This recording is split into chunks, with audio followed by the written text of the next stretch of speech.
Oh, right.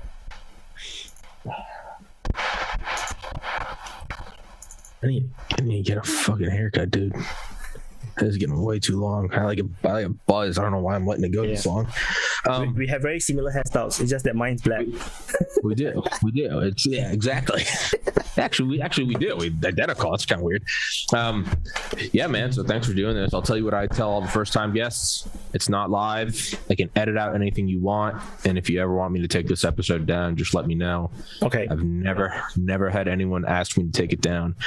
This is episode 850. Never in 849 episodes has anyone ever asked me to take it down. So I think I got a good track record. But I don't know. Maybe one day you go, I don't want to be associated with him anymore. But that's it. Fantastic work, though. 850 episodes is crazy. Yeah, I know. It's what, 2.5 years? Going like a machine. I think I've averaged not one a day. Getting close. This year, I'm trying to go for 365 this year, and I'm ahead of schedule, so I think I can do it. So you're doing more than one a day? More than one a day, yeah. Because I'll take weekends off, but then I'll do during the week. I'll go Sunday, Monday, Tuesday, Wednesday, Thursday, and like most of those days I'll do like 2 a day. That's crazy, man. That's crazy. Yeah. I'm a OCD. I'm a workaholic. I've done 4 in one day. I've done that twice now. That's too much. Sounds too much. I'm doing video, just monologue. I can't take it, man, sometimes. Oh, dude, it's 4 a day was, it was like, it's like speeding. It's like sprinting through a finish line. Like you're so jacked up by the end of it just to keep going that like you have to take the next day off because there's nothing else to do that night but just like have a beer and calm down. I know what you mean. Yes, so because sometimes I have a major update, then after that, the next day I'll be like totally burned out.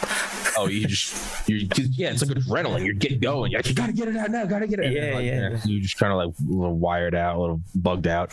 But yeah, man. Aside from that, let's get this thing started. I normally like to go for like an hour, plus or minus 15 minutes. Sometimes they go naturally over, unless of course you, the guest, can't do an hour. You just let me know when you gotta go. Yeah, let me see. Can I? Yeah, is the video better now? Is it sharper? Same, but yeah. Oh, okay. It's cropped out a little more, but yeah, it's fine. All right. So are you good for like an hour? Oh, an hour is good. Good. All right. Let's do this thing, man. And if you can't tell, I guess you will now experience. I just wing it when I do an episode. I have no idea what we're about to talk about. Okay. It's okay. I like it that way. Hell yeah, that's the only way to go. Because even for my own videos, my own updates, I don't really plan. So some people complain. I don't plan anything. Yeah, some people just complain, why don't you just write a script? I was like telling, why do I spend another 3 hours writing a script? Yeah, not only that though, it's like that's what the news is. And that's why the news sucks. Everything's scripted. Welcome to the news tonight. Fuck that, dude. Just turn it on. Like, all right, I don't know what's going on now. All right, let's get this thing started. 3, 2. Recording 1. in progress. And we are recording with Mr. Wyatt. Hello, everyone. Today's episode 850, Monday, June 27th, 2022 at 2:05 p.m. Eastern Time. Introduce yourself, man. Hello, everyone. I'm Wyatt from Defense Politics Asia, and if you follow the Ukraine war, you probably know me. It's pretty hard to run away from me nowadays. If you are following the Ukraine war, my name is starting to pop up in many places, and I seem to have gathered accidentally some very hardcore fans. So I'm pretty happy about that. And then so Defense Politics Asia started off as a think tank since a few years ago, and then my partner had a fallout with me, and then I revamped the whole thing and went for a different approach, more like a news kind of thing. We still have the analytics and think tank behind it, but more towards news reporting. And then I revamped the website and everything. Then I started to publish and write some news and stuff. And then it was until the Ukraine war, I was figuring out how to do the YouTube channel in a way that is efficient and fast and don't waste so much time, but I can push out a lot of content as much as I can. Then Ukraine war came about. Then I started to cover the Ukraine war on a daily basis using a map, because I was inspired by Live UA map, which is the very popular map that people like to follow the Syrian war and Ukraine war. And then I like that format, so I started to use the Google Map. I find a way to try to map out what is actually happening, because when we are not in Ukraine, it's rather confusing. When you see all the location names being name dropped in all the different updates, and then I started to plot where exactly things are happening. And then I started to get a following. So I start off the conflict with only 20 subscribers. 20. Only 20, yes. Okay. Yeah. Then now I have like, what's the number now? 35,600. Gee, shaming me on my own podcast. Yeah. So sometimes I tell people that I'm earning blood money. Because the YouTube channel might as well get some. The YouTube channel got monetized, and because I was trying to build Defense Politics Asia, DPA in short, into a media network of sort, or at least a media outlet that can cover news all around, especially Asia. And then but you need capital, you see, and news website actually have a lot of problem trying to get revenue. So YouTube seems to be the most straightforward one, although I know you have some problem with YouTube, but just a little. but it turned out to work out really well, because I got monetized from the Ukraine war. By the time it was 1 month time, I already got monetized, and then I started to get revenue. And then today, I think in terms of revenue wise, it can provide me a full-time income. So I'm pretty happy about it. So I'm always joking about how once Russia decided to give up fighting, my YouTube channel is gonna close down. And you now view defense contractors differently. You're like the war can't stop. You're like, I need this. This is what pays for my microphone. So what happens is that I find it very funny, because we call it Defense Politics Asia, and I'm not covering Asia, I'm covering Europe. so I always find it like very funny. So I started to I'm trying to very hard to actually to cover more about Asia stuff. There's a lot of things actually happening in Asia, and I'm not able to find enough time to read up on them. Like, for example, Sri Lanka is becoming a failed state very soon.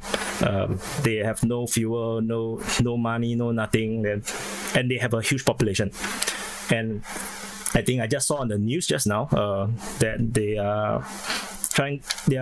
have, I think, World Bank or IMF, I'm not sure which one, in Sri Lanka discussing to get some loans, but it's not gonna solve the problem.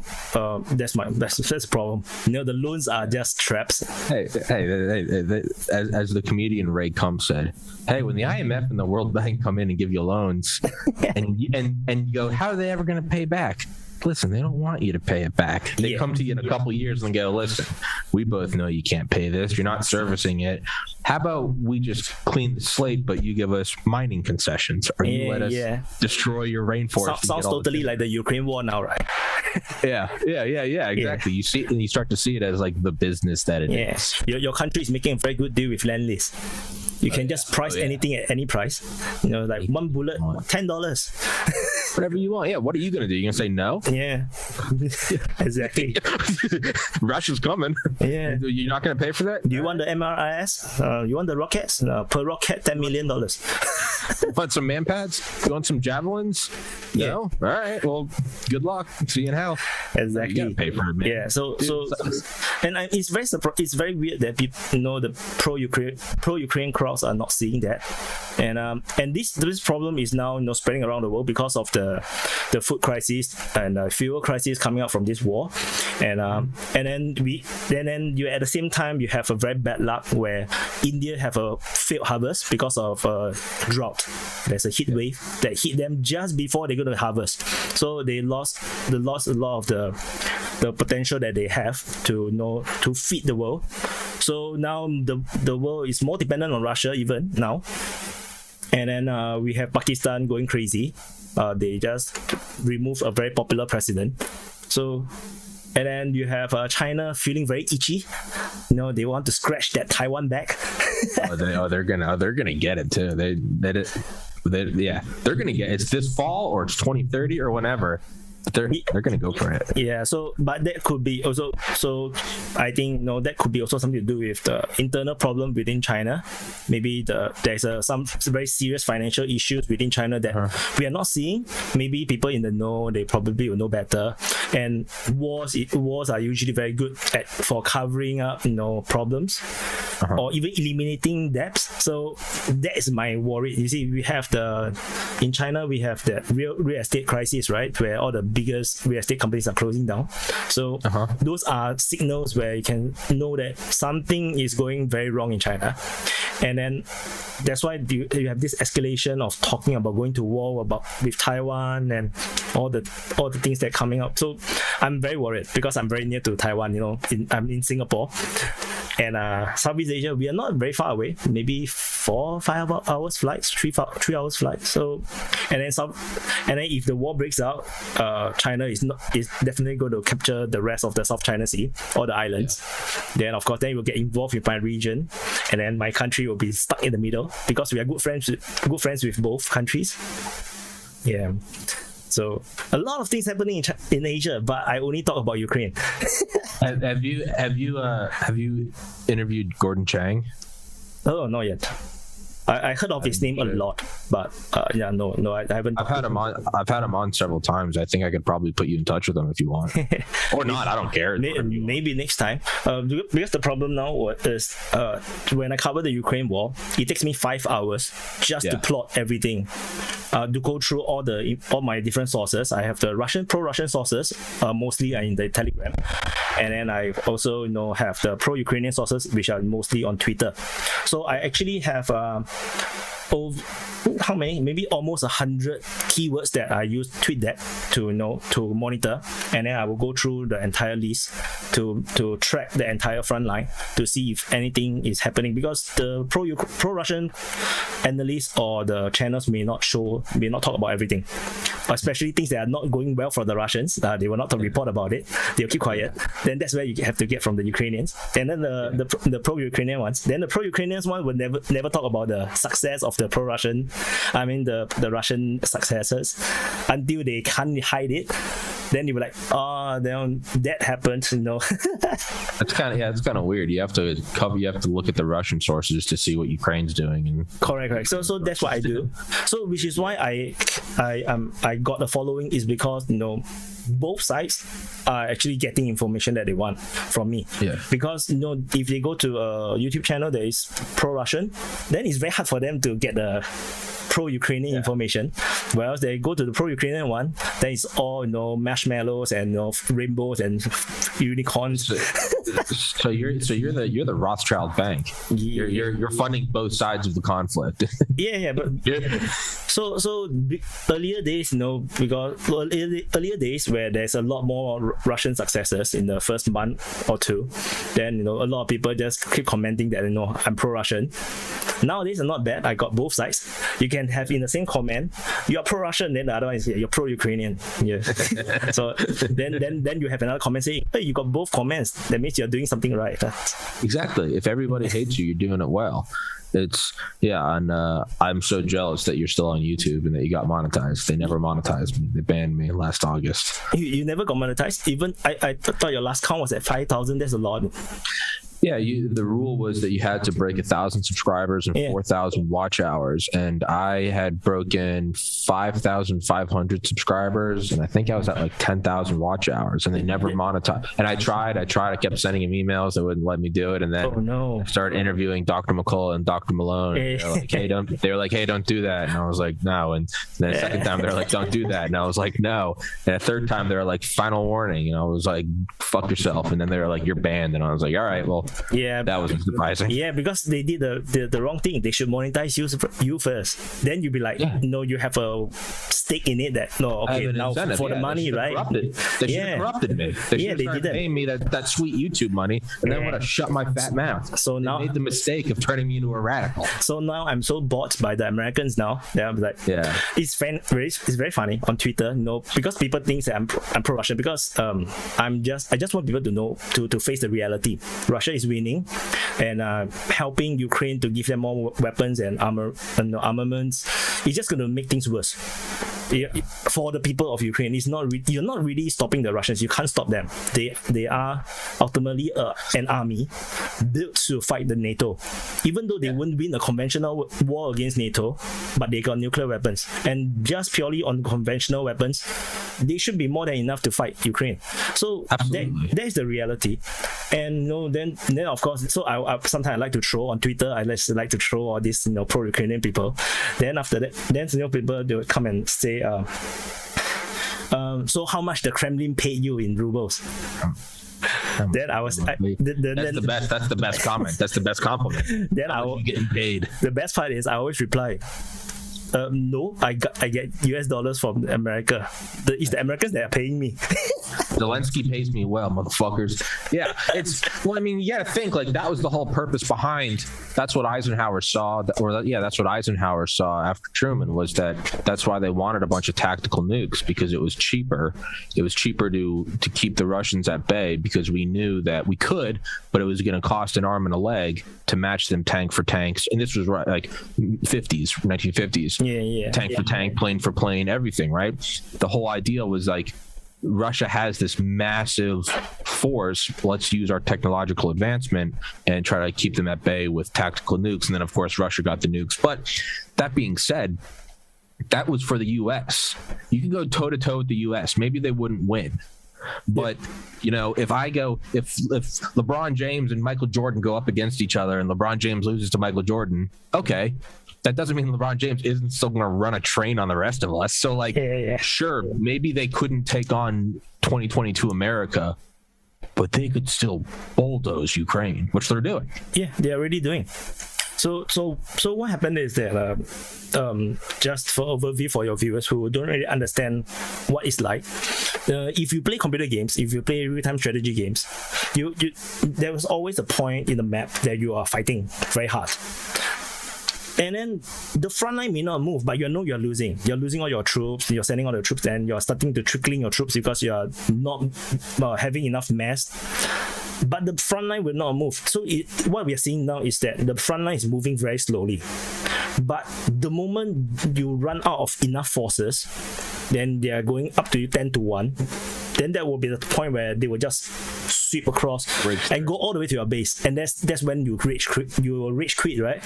You're like, before they reach your base and destroy everything, you just fuck it, I just gonna resign. I'm done. Yeah. So what we are seeing now is that for the past 3 months, it seems like the front line doesn't move a lot, but actually the Ukrainian military is really running out, which is why they are always begging and threatening people for more weapons and stuff. Because good way to tell is that all the new vehicles and armor vehicles or artilleries, the moment they reach Ukraine, they are already at the front within 3 days.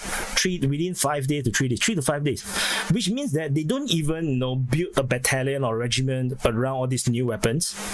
They just have to send it directly to the front, which means that at the front they actually have a severe shortage of heavy equipment, and not just that, we have the mobilizations and everything. So despite whatever all the smoke and mirrors that are throwing out, all these are signals that they are actually losing the war very badly. The front line may not move, because if you are winning, you will not push them so fast.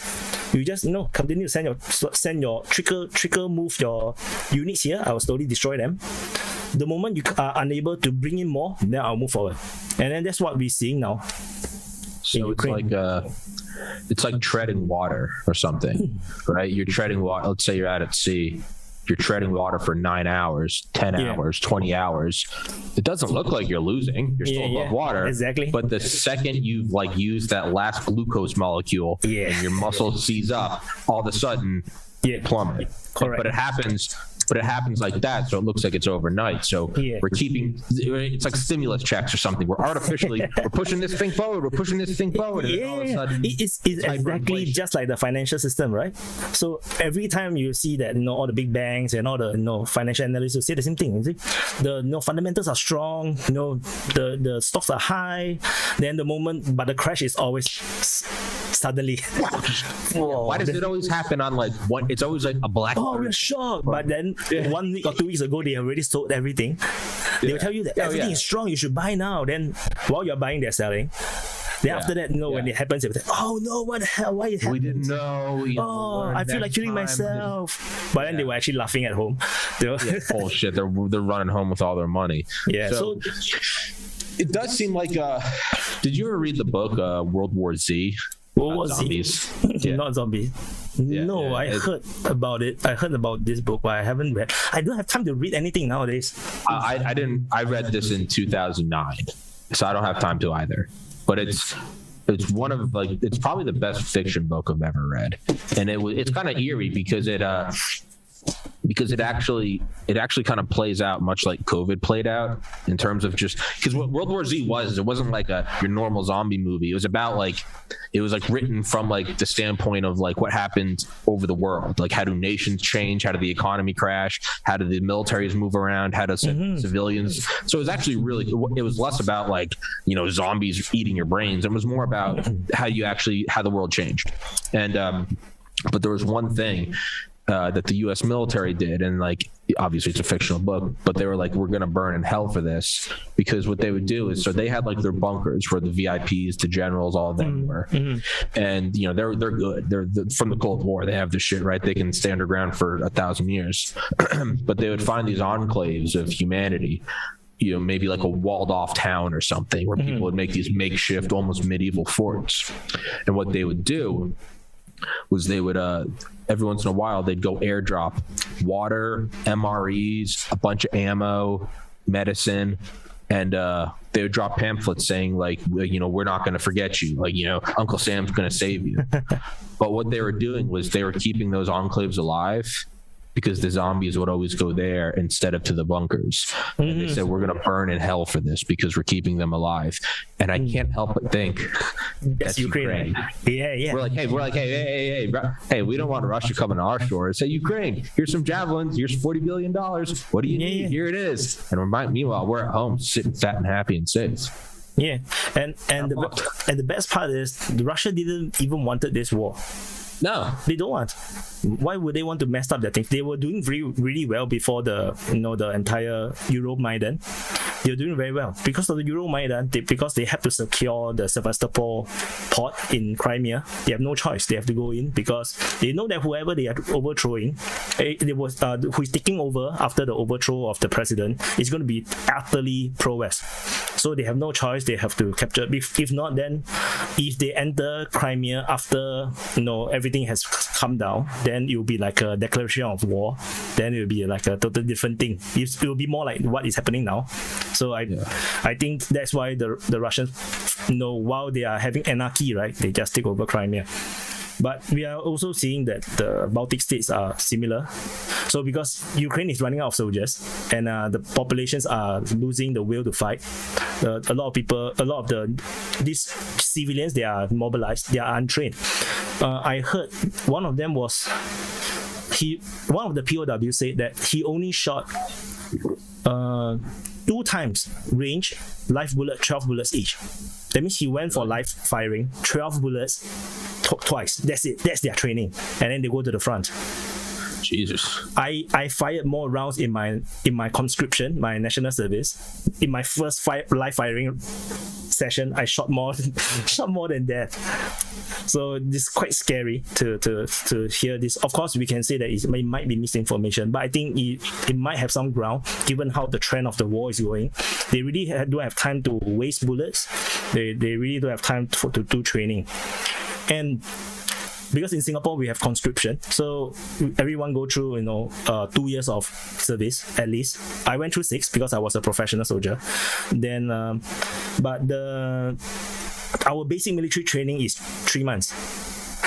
So when I hear about people doing 2 weeks and go to the front, and then I remember me training for 3 months and still feel like an idiot. I have no idea how they're gonna fight. They're all gonna die. They're gonna die. It kind of just sounds like World War One. Just they're just throwing people, to die. The meat grinder. Just throw them in. That's exactly the term that they are using. So that's what they called Verdun, didn't it? Like the French. You just throw men into it and just burn each other down. It's kind of like I don't know. It's kind of like superheroes or something. They both have like a laser. Laser shooting at each other, and they're doing that thing. But that's what they're doing. And then success means 100-meter gain. And then you just bulldoze through. So which is where I'm also worried that, like what you say just now about World War Z, where they are just using other countries to fight to keep safe. Then we might actually see the Baltic states will be the next. That's why now we have the Lithuania problem with the Kaliningrad, where they are actually, so Lithuania is closing the railway line, not closing, but they're actually restricting certain goods because of EU sanctions against Russia. So Kaliningrad is an enclave away from Russia territory, so they need to go through the Baltic states and Belarus to actually reach.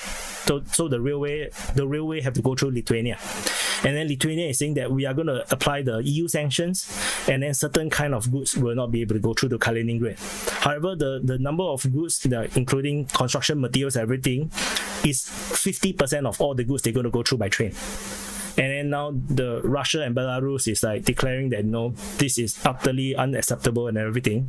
And then war is the tension of war is starting to, you can feel it in Lithuania now.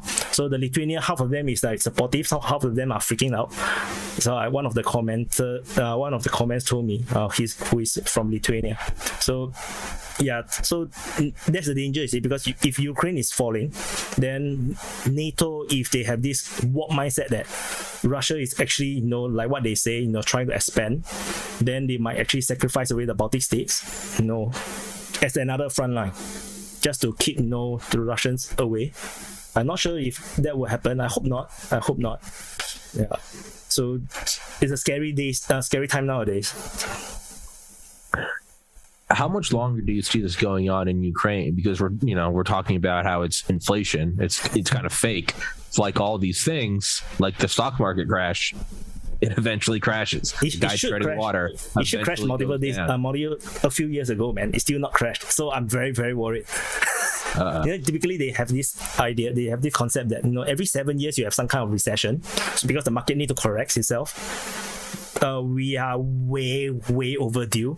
Like way overdue. Well, we kind of. The last recession was Obama time, Yeah, 08. Yeah, 08. We still really haven't. The COVID recession really hasn't hit yet. Yeah, that is not the real recession. You ever get shit faced and the next day you're so hungover there's nothing to do but have another beer? Uh-huh. You ever do that to just push the hangover off? Yeah.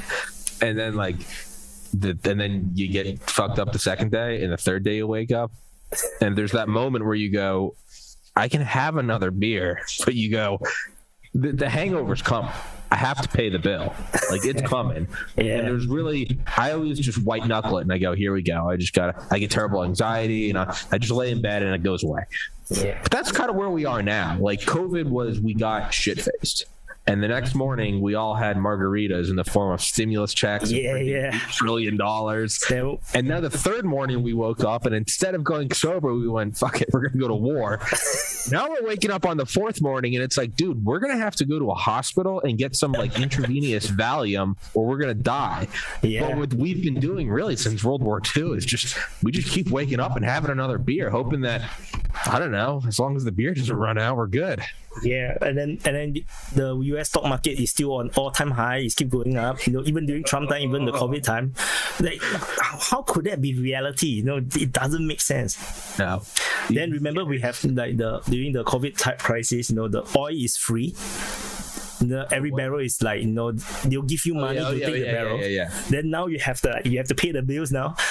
Yeah, and we're all like, well, what's this shit? I mean, Yeah, it seems like we're gonna try to kind of fudge the books with like a war, right? I mean, I fear that we're gonna just keep pushing the bill back, and the only way to really pay it is just gonna be like a world war. Because when there's like a world war, and I say this in a very limited, like the Great Depression. What happened to the Great Depression, right?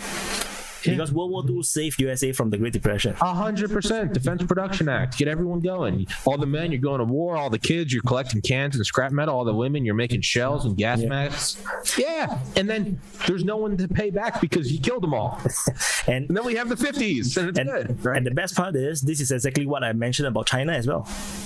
Yeah. Because China... That's my next point is... How are we going to do? Oh, what you were saying with China. Because China also have the financial problem, right? Because they have been, printing money to build all their, gold cities. They have, wild expansion, building stupid amount of bullet trains that doesn't make money and everything. And then they're expanding their military, still, giving bribes and everything, while they close the entire economy and prevent the money to go out. So they're gonna have problems, and they might go to war to solve it. And if USA did the same thing, we're gonna have a World War III. Well, that's where it kind of seems like it's all going, because everybody's got these like debts to pay, and we're all just looking like, hey, it's worked before, and none of the people pulling the strings are going to be killed. What do they care? So yeah, I mean, China poured more concrete between 2014 and 2016 than the United States did between 1900 and 2016. That's from Brigadier General Robert Spalding's book Stealth War. Yeah. Although the quality of the concrete is suspicious. Hey, don't question it. Don't question it. Don't question the great state of China.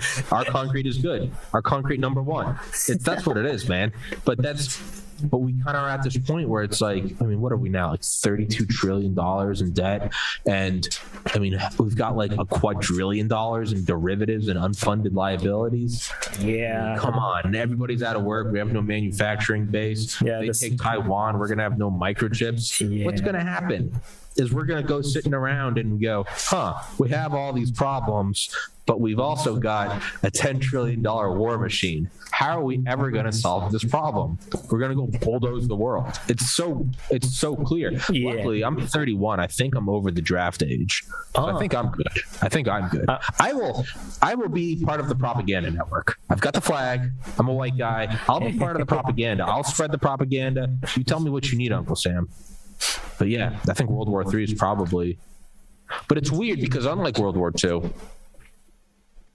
there is the possibility that the elites also get screwed because of thermonuclear warheads on ICBMs.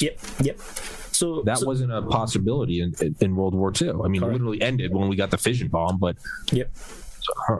So this is what I want. I was warning people about as well. I think maybe it's on Twitter. So I was saying that, I think of YouTube on Twitter. So I was saying that don't bet. So Lithuania is very bullish now. They're like sticking to their words and trying to act like they are the strong guy. Talking down Russia and stuff. They're saying that Russians are idiots. Lithuania. Okay. So but that was big. They dare to say all these things because they have NATO backing. So and then actually you don't call it NATO, it's actually just USA. The rest of Europe is like their military is Lithuania is talking big shit because they've got NATO behind them, but NATO's like, we're not real, we're just the US. What a surprise. It's the war economy. So it's the military industrial complex. So the danger is that what makes you think that the Americans will come and save you? That's the big question. Why would they want to risk a World War III? Because like what you say, today's war is different. In a nuclear war, ICBM can hit any location. So for example, I was saying the example. For example, if war breaks out and NATO declares war, right? Because Russia invaded into Lithuania, and then because Lithuania is the NATO country, so NATO have to trigger Article 5. But then the Russians say, the Russians launch a hypersonic ICBM into London and kill off Boris Johnson, and then the entire of London is gone. And then Putin won. If the countries still do not withdraw from this war, the individual member states don't withdraw from the war, the next ICBM will be on your capital. How many countries will quit? Turkey will quit before the war even start. It was like, oh, we have to withdraw from NATO, and then you have Italy or France. They would like, no, Macron would like say, sorry, we're out. I'm not going to die for Lithuania. And this one by one will be what happened. And that's the thing is like sorry. And then USA only wants money. They just want to make money. So there's no reason to die for Lithuania. So that's why I felt that the bullishness of the Baltic states, and Poland is too much. They are too confident that the protection of NATO will keep them from the Russians, and then they can just say whatever they want. I feel that is very bad politics, a very bad diplomacy, and they are taking a big risk, to trust the Americans. I don't think USA is a very good country to put all your trust in. No, Henry Kissinger. It is dangerous to be an enemy of the United States. It is fatal to be an ally. Yeah. Yeah. Oh, we'll throw you right under the fucking bus. We'll wave the bus down and throw you under. Yeah. Like for example, lately Finland and Sweden want to join the NATO. Now, of course, NATO will say, come, join us.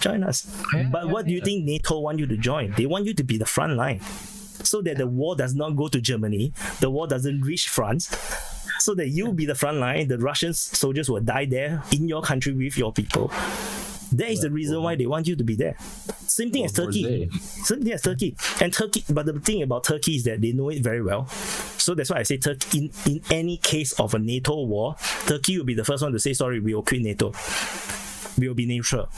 Because they already have a very bad relationship with NATO now. So there's no reason for them to die for the white people. They were just like, no, this is not my war. Yeah, it's the World War Z thing again. Is that we want you to join so that you can be a buffer. Yeah. It does. Yeah, if he shot like a hypersonic or whatever, an ICBM right into London, nuked London, doctrine would say 77 years of doctrine would say that we gonna start nuking everyone. But I've always wondered what would actually happen if someone used a nuke. Like, do you have these like steel-faced generals like fire the nukes, or do you have someone going? I think they were all panic and piss on their pants. I think they shit their pants. No, I've always wondered that. Like, what would actually happen? I've also always wondered, like, what if you're the United States or you're Russia or whoever, and it's the Cold War, and we launched 3,000 ICBMs over the North Pole, and you see them all coming, and there's nothing to do to stop them, and that your country's going to be an irradiated wasteland. Yep. I've always wondered, like, do you return fire, or do you, in a moment of clarity, go, we're dead no matter what? If we press the button, all of humanity is over. Or, and it seems like a total beta bitch move, do you just take the ICBMs to the face and let humanity go? Because you're done. Once they're coming to you, you're done. You cannot... Deterrence works in theory, and it's worked beautifully since 1949 when the Soviets got the A-bomb. But once it's in the air, Wyatt comes up to me and you throw a grenade to me, and I've got a grenade to throw to you. I know already I'm dead. Sure, I can get revenge on you, or there's only two of us in the world, and I'm like, am I going to end humanity? Because I'm already done. Now, that doesn't mean that you don't prepare for it and go, there's no winning nuclear war. No, you have your nukes for deterrence. Mm-hmm. But once it actually happens, I've always wondered. Which the deterrents have failed. Yeah. So what's the point? Do you, in all of your high-minded, we're going to ruin the world, we're going to turn the entire thing into an ember? Yeah. Or in a moment of clarity, do you zoom out and look at humanity from ancient Egypt till now, and you go, am I really going to bring down the whole ship because of me? Maybe you do. I don't know. Maybe you have to have some crazy Curtis LeMay motherfucker or General MacArthur who's like, hell yeah, we're going to end it all. And it's like, all right. Like, I don't know, man. I mean, right? I mean, LeMay was barking mad. I love Curtis LeMay, but he was barking mad. He wanted to go in and nuke Cuba, and JFK wouldn't let him. And it wasn't until like 40 years later we found out that the Russians already had tactical nukes in Cuba. We didn't know that for 40 years. So it would have been over. And not just that, they have a nuclear submarine that was already following the US carrier group, and they are waiting for the moment to press the nuclear button to destroy the entire carrier. And that submariner said like, no, I'm not going to do it. There's that one Russian submariner, Yuri something, and I think he got court-martialed, but he was told to come up and fire, and he said no because the whole thing's over. So I've always wondered that. Yeah, and then so to go on your point, now let's water that down. What if instead of 3,000 ICBMs, and let's make it 1, and instead of them coming at your home, they're coming at London, and all of a sudden, boom, and the room goes quiet. We're all going, holy shit, they just did one. And we've got our finger right on the button, and Russia's got theirs right on the button, but nobody's firing. And Putin goes, okay, now let's talk. I think you fucking talk. I think it gets really real, really quick. Everybody takes the Ukrainian flag off their Twitter handle, and all of a sudden it goes, fuck this shit. I still want to go get Uber Eats and go get play PlayStation and jerk off. I don't want nuclear war. But this is exactly the kind of scenario that I think will happen, because Putin, a lot of people think Putin is crazy, but he's not. He's one of the most prudent guy and most pragmatic, leader around. He don't go to war easily, and he always very reserved. He try not to. Remember, in Turkey shot down a Russian plane over Syria. Russia did nothing. Not even a sanction, not even a thing against Turkey. They only called an ambassador over. So Russia have a lot of self-control. But so in a situation where they really want to warn, I believe there will be that one nuclear missile, just one, but it will make an impact that it will probably destroy NATO, I guess, because if you hit London and NATO do not react, NATO is gone. NATO is as good as it's over. Then Lithuania will start to shit their pants. I don't think everyone's shitting their pants. Again, in all my wisdom, I don't think they'd hit London. I think London's too important. I think it's too important. It's too similar to America. It's a bunch of rich white guys. I think maybe they would nuke like Lithuania or something, or they nuke Kyiv. Because something where it's just far enough that we'd be like, all right. Because I don't think it will be Lithuania, because I think there's a lot of Russian people staying there, if I'm not wrong. So they still want the land. If they were to capture it, they are not going to. I don't think they will hit Poland, because Poland will go all nuts. They will become Ukraine number 2. So I don't think they will hit Poland. So maybe they just hit UK or something. I believe it might be UK, because UK is crazy now. Under Boris Johnson, they are just keep pushing for war now. They just keep pushing for war, and in fact, I'm not sure if you're aware. I have been. It's just not just me. There is after UK, Brexit away from EU, there is this strategic competition between UK and the rest of the European Union. And this war now is not just a proxy between the West and Russia, but it's also a proxy between EU and UK, which is why UK is they are gathering their own allies, where the Baltic states and Poland is behaving very differently from the rest of the European Union. They are super bullish, and then they are backed by UK, which is UK is one of the most active providers of arms and weaponry to Ukraine. Because from my understanding, UK is trying to build a new alliance or a new bloc with Poland, the Baltic states, and Turkey. So they want to cut in the middle of Europe, and then to cripple the European Union somehow, to reduce the influence of Germany and France.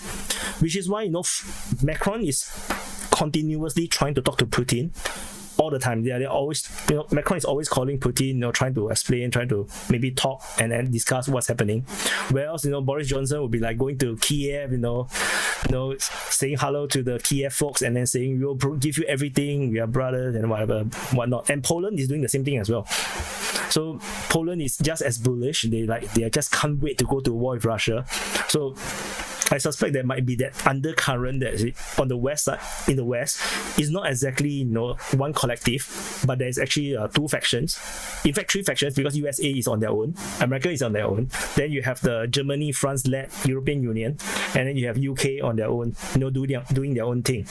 So I think it's not so clear if the Article 5 is triggered, like Lithuania got invaded.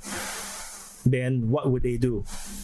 And who knows, Macron might be already calling to Putin to say that, whatever happens, don't hit us, you can hit UK, it's okay. Hit London, kill Boris, just don't touch us, we will surrender immediately. We do not know, this kind of thing will happen. But see, if I'm Putin and I get that phone call, I'm going to nuke France. Really? Because I'm going, well, no, think about it. We're going on the idea that America, we won't fire all the nukes immediately, right? We're going to go, well, let's talk. Yeah. If UK is as fucking crazy as you're saying they are, and I think they probably are, they also have their own nukes and they have their own pride, and they might say, if America's not backing us, God save the Queen, and fire their nukes, in which case the whole thing's fucked, because it's going to devolve so quickly that China's going to start doing shit. India, Pakistan, we are going to get that global thermonuclear Armageddon. But if France is going, hey, we're not going to do anything, and all Putin wants is a warning shot, well, I'm hitting Paris then. He just showed me that he just showed me his butt. He said, fuck me. So now I'm going to nuke him. If the idea is not to throw the world into nuclear war, that's what I would do. Don't hit the crazy UK guys. Maybe. I mean, I don't know anything. What the hell do I know? I have a biology degree. So the problem now, so the problem with the power balance between Russia and the West is that the Russians now has hypersonic weapons. So, which means that you can launch missiles that cannot be stopped. So nuclear missiles that cannot be stopped is crazy. Now, the second thing is that the Russians, while they created the poison, which is the hypersonic missiles, they also created the antidote. They have the S-500. The S-500 is the surface-to-air missile that can shoot down a hypersonic weapon, which means that you can easily shoot down any ICBMs. Although I'm not sure how many of these S-500s they have. Where are they positioned? I have no idea. But if they have the capability to shoot down any ICBMs, or most of the ICBMs, then the entire nuclear deterrence will be over. It doesn't work. And that is the danger now. So, I would somewhat disagree, because I look at the Sprint ABM that the United States built in the 50s and 60s, and then an even crazier one called Hybex, and we could shoot down ICBMs, and it worked. We had multiple layers, right? Correct. But the idea was, and this is what fell behind Curtis LeMay's post-World War II strategy, is three prongs. He said the sneak attack of Pearl Harbor, the devastation of Hiroshima and Nagasaki, and the fact that no matter what, at least one bomber always got through. So now, instead of conventional dumb bombs, if you have nuclear bombs, one will always get through. Yeah. So that was I think that was our logic with Strategic Air Command, was we had all these ABM sites, and we were like, we might be able to shoot down, let's say best case scenario, 99%. Yeah, 1% is still from LA to New York is a radiated wasteland. So that's what they're probably, they probably do. The SA-500 probably does shoot down shit, probably does shoot down hypersonics. You only need one to get through, though. And you shoot, sure, maybe they can shoot down 90%. We do a saturation attack with 2,500 missiles, SLBMs, ICBMs, fired from B-2s. They're stealthy. They come in. Each of those is a MIRV, and they all scatter like shotguns. You get 99%, great. We're still hitting you with a gigaton of nuclear Armageddon. And then I think we are seeing that in Ukraine as well, because despite all the anti-aircraft, anti-missiles technology, the Russian positions still get hit by missiles. So you're right. And that was the thing, is Eisenhower said, is right, because we had, I guess under Kennedy we had the Pershing missiles, but Eisenhower said that it's still to this day we know it's real, that the Soviets they put their nuclear subs right off international waters, right off DC, so that it's a 4-minute time of flight. That's my favorite book ever is Raven Rock by Garrett Graff. It's all about the continuity of government. And Eisenhower talked about, he was like, there's not going to be this moment where we see the bombers coming and we have to make a decision. That's why he said you had to have NORAD, you had to have Greenbrier Hotel, you had to have Raven Rock, you had to have Mount Weather, you had to have all these bunkers ready, stocked, and up and running 24/7. Because it was, what is that? That's 240 seconds. That's how long it'd pop up off the shore, right from just come right at us. There's no way to defend against that. The only way to defend against that is deterrence and having a government hidden underneath a mountain of granite. I can only imagine would probably have something right there too. So where they could probably shoot down most of it. Yeah. Only need one. You just need one to hit Moscow. Done. That's it. That's all you need is one. And then you have all these other countries now. And this isn't just Russia, US now. I mean, France, India, Germany, UK, Pakistan, China. Yeah. Right. Maybe Israel. Maybe North Korea. Maybe. Maybe Israel. Yeah. Wink, wink, wink. But that they all have them. So now let's say we shoot all these SLBMs, ICBMs, MR, whatever.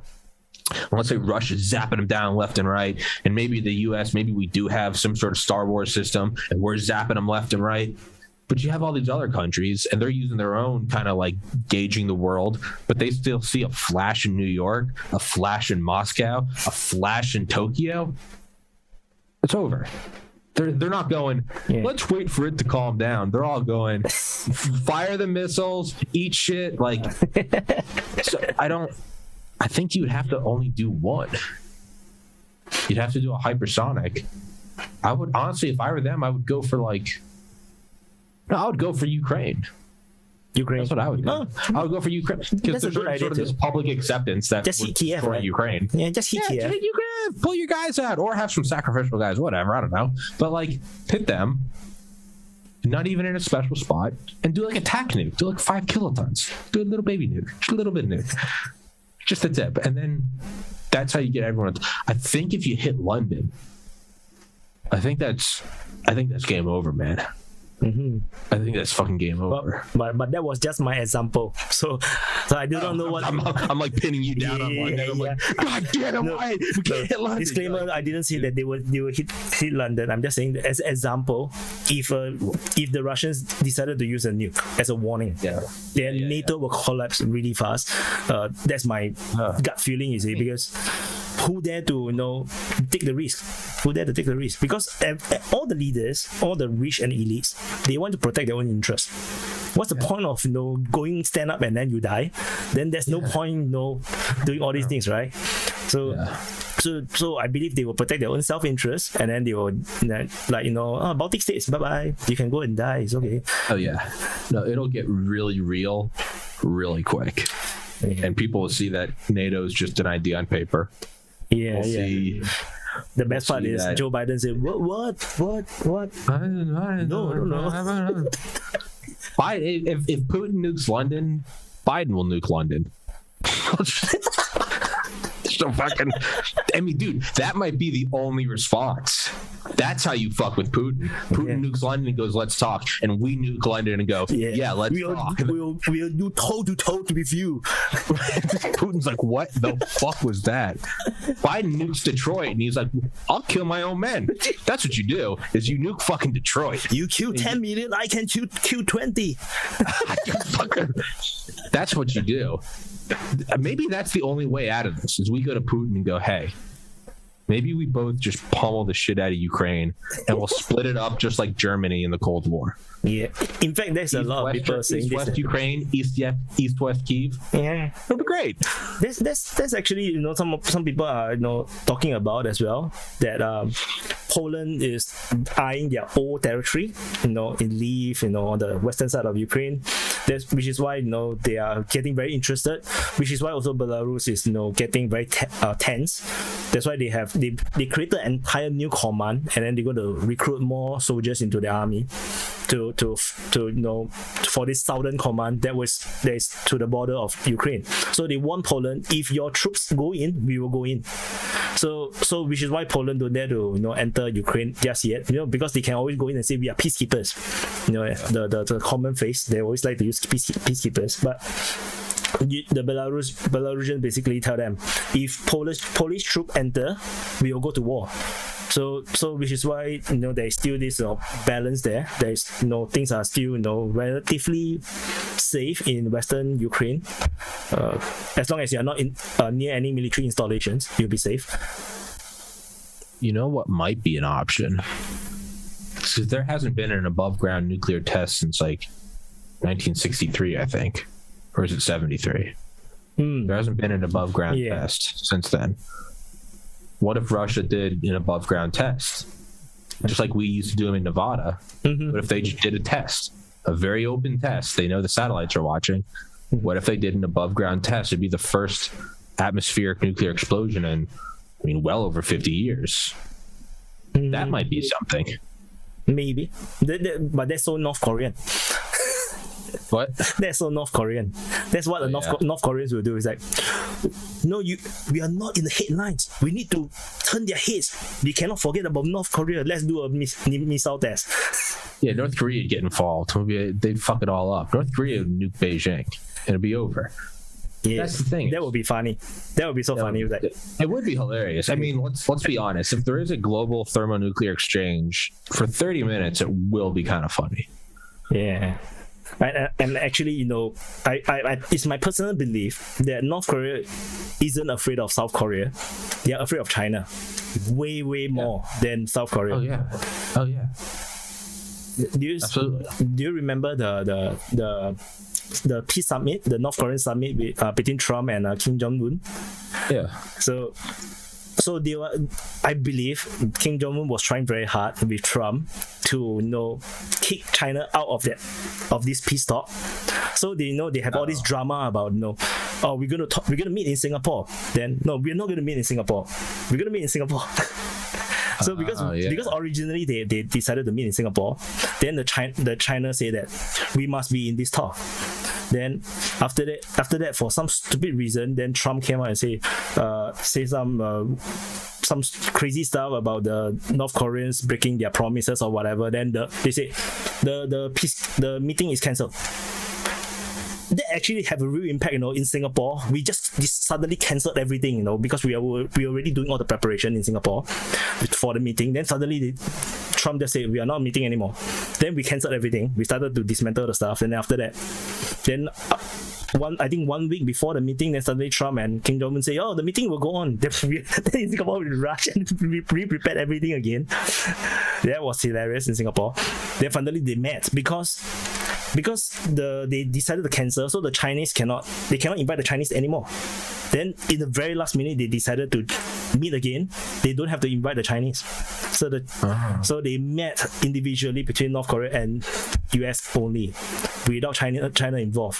Which means that North Korea isn't really, they don't really care that much about China. But although Kim Jong-un did take the armored train to China to meet Xi Jinping to kind of like explain.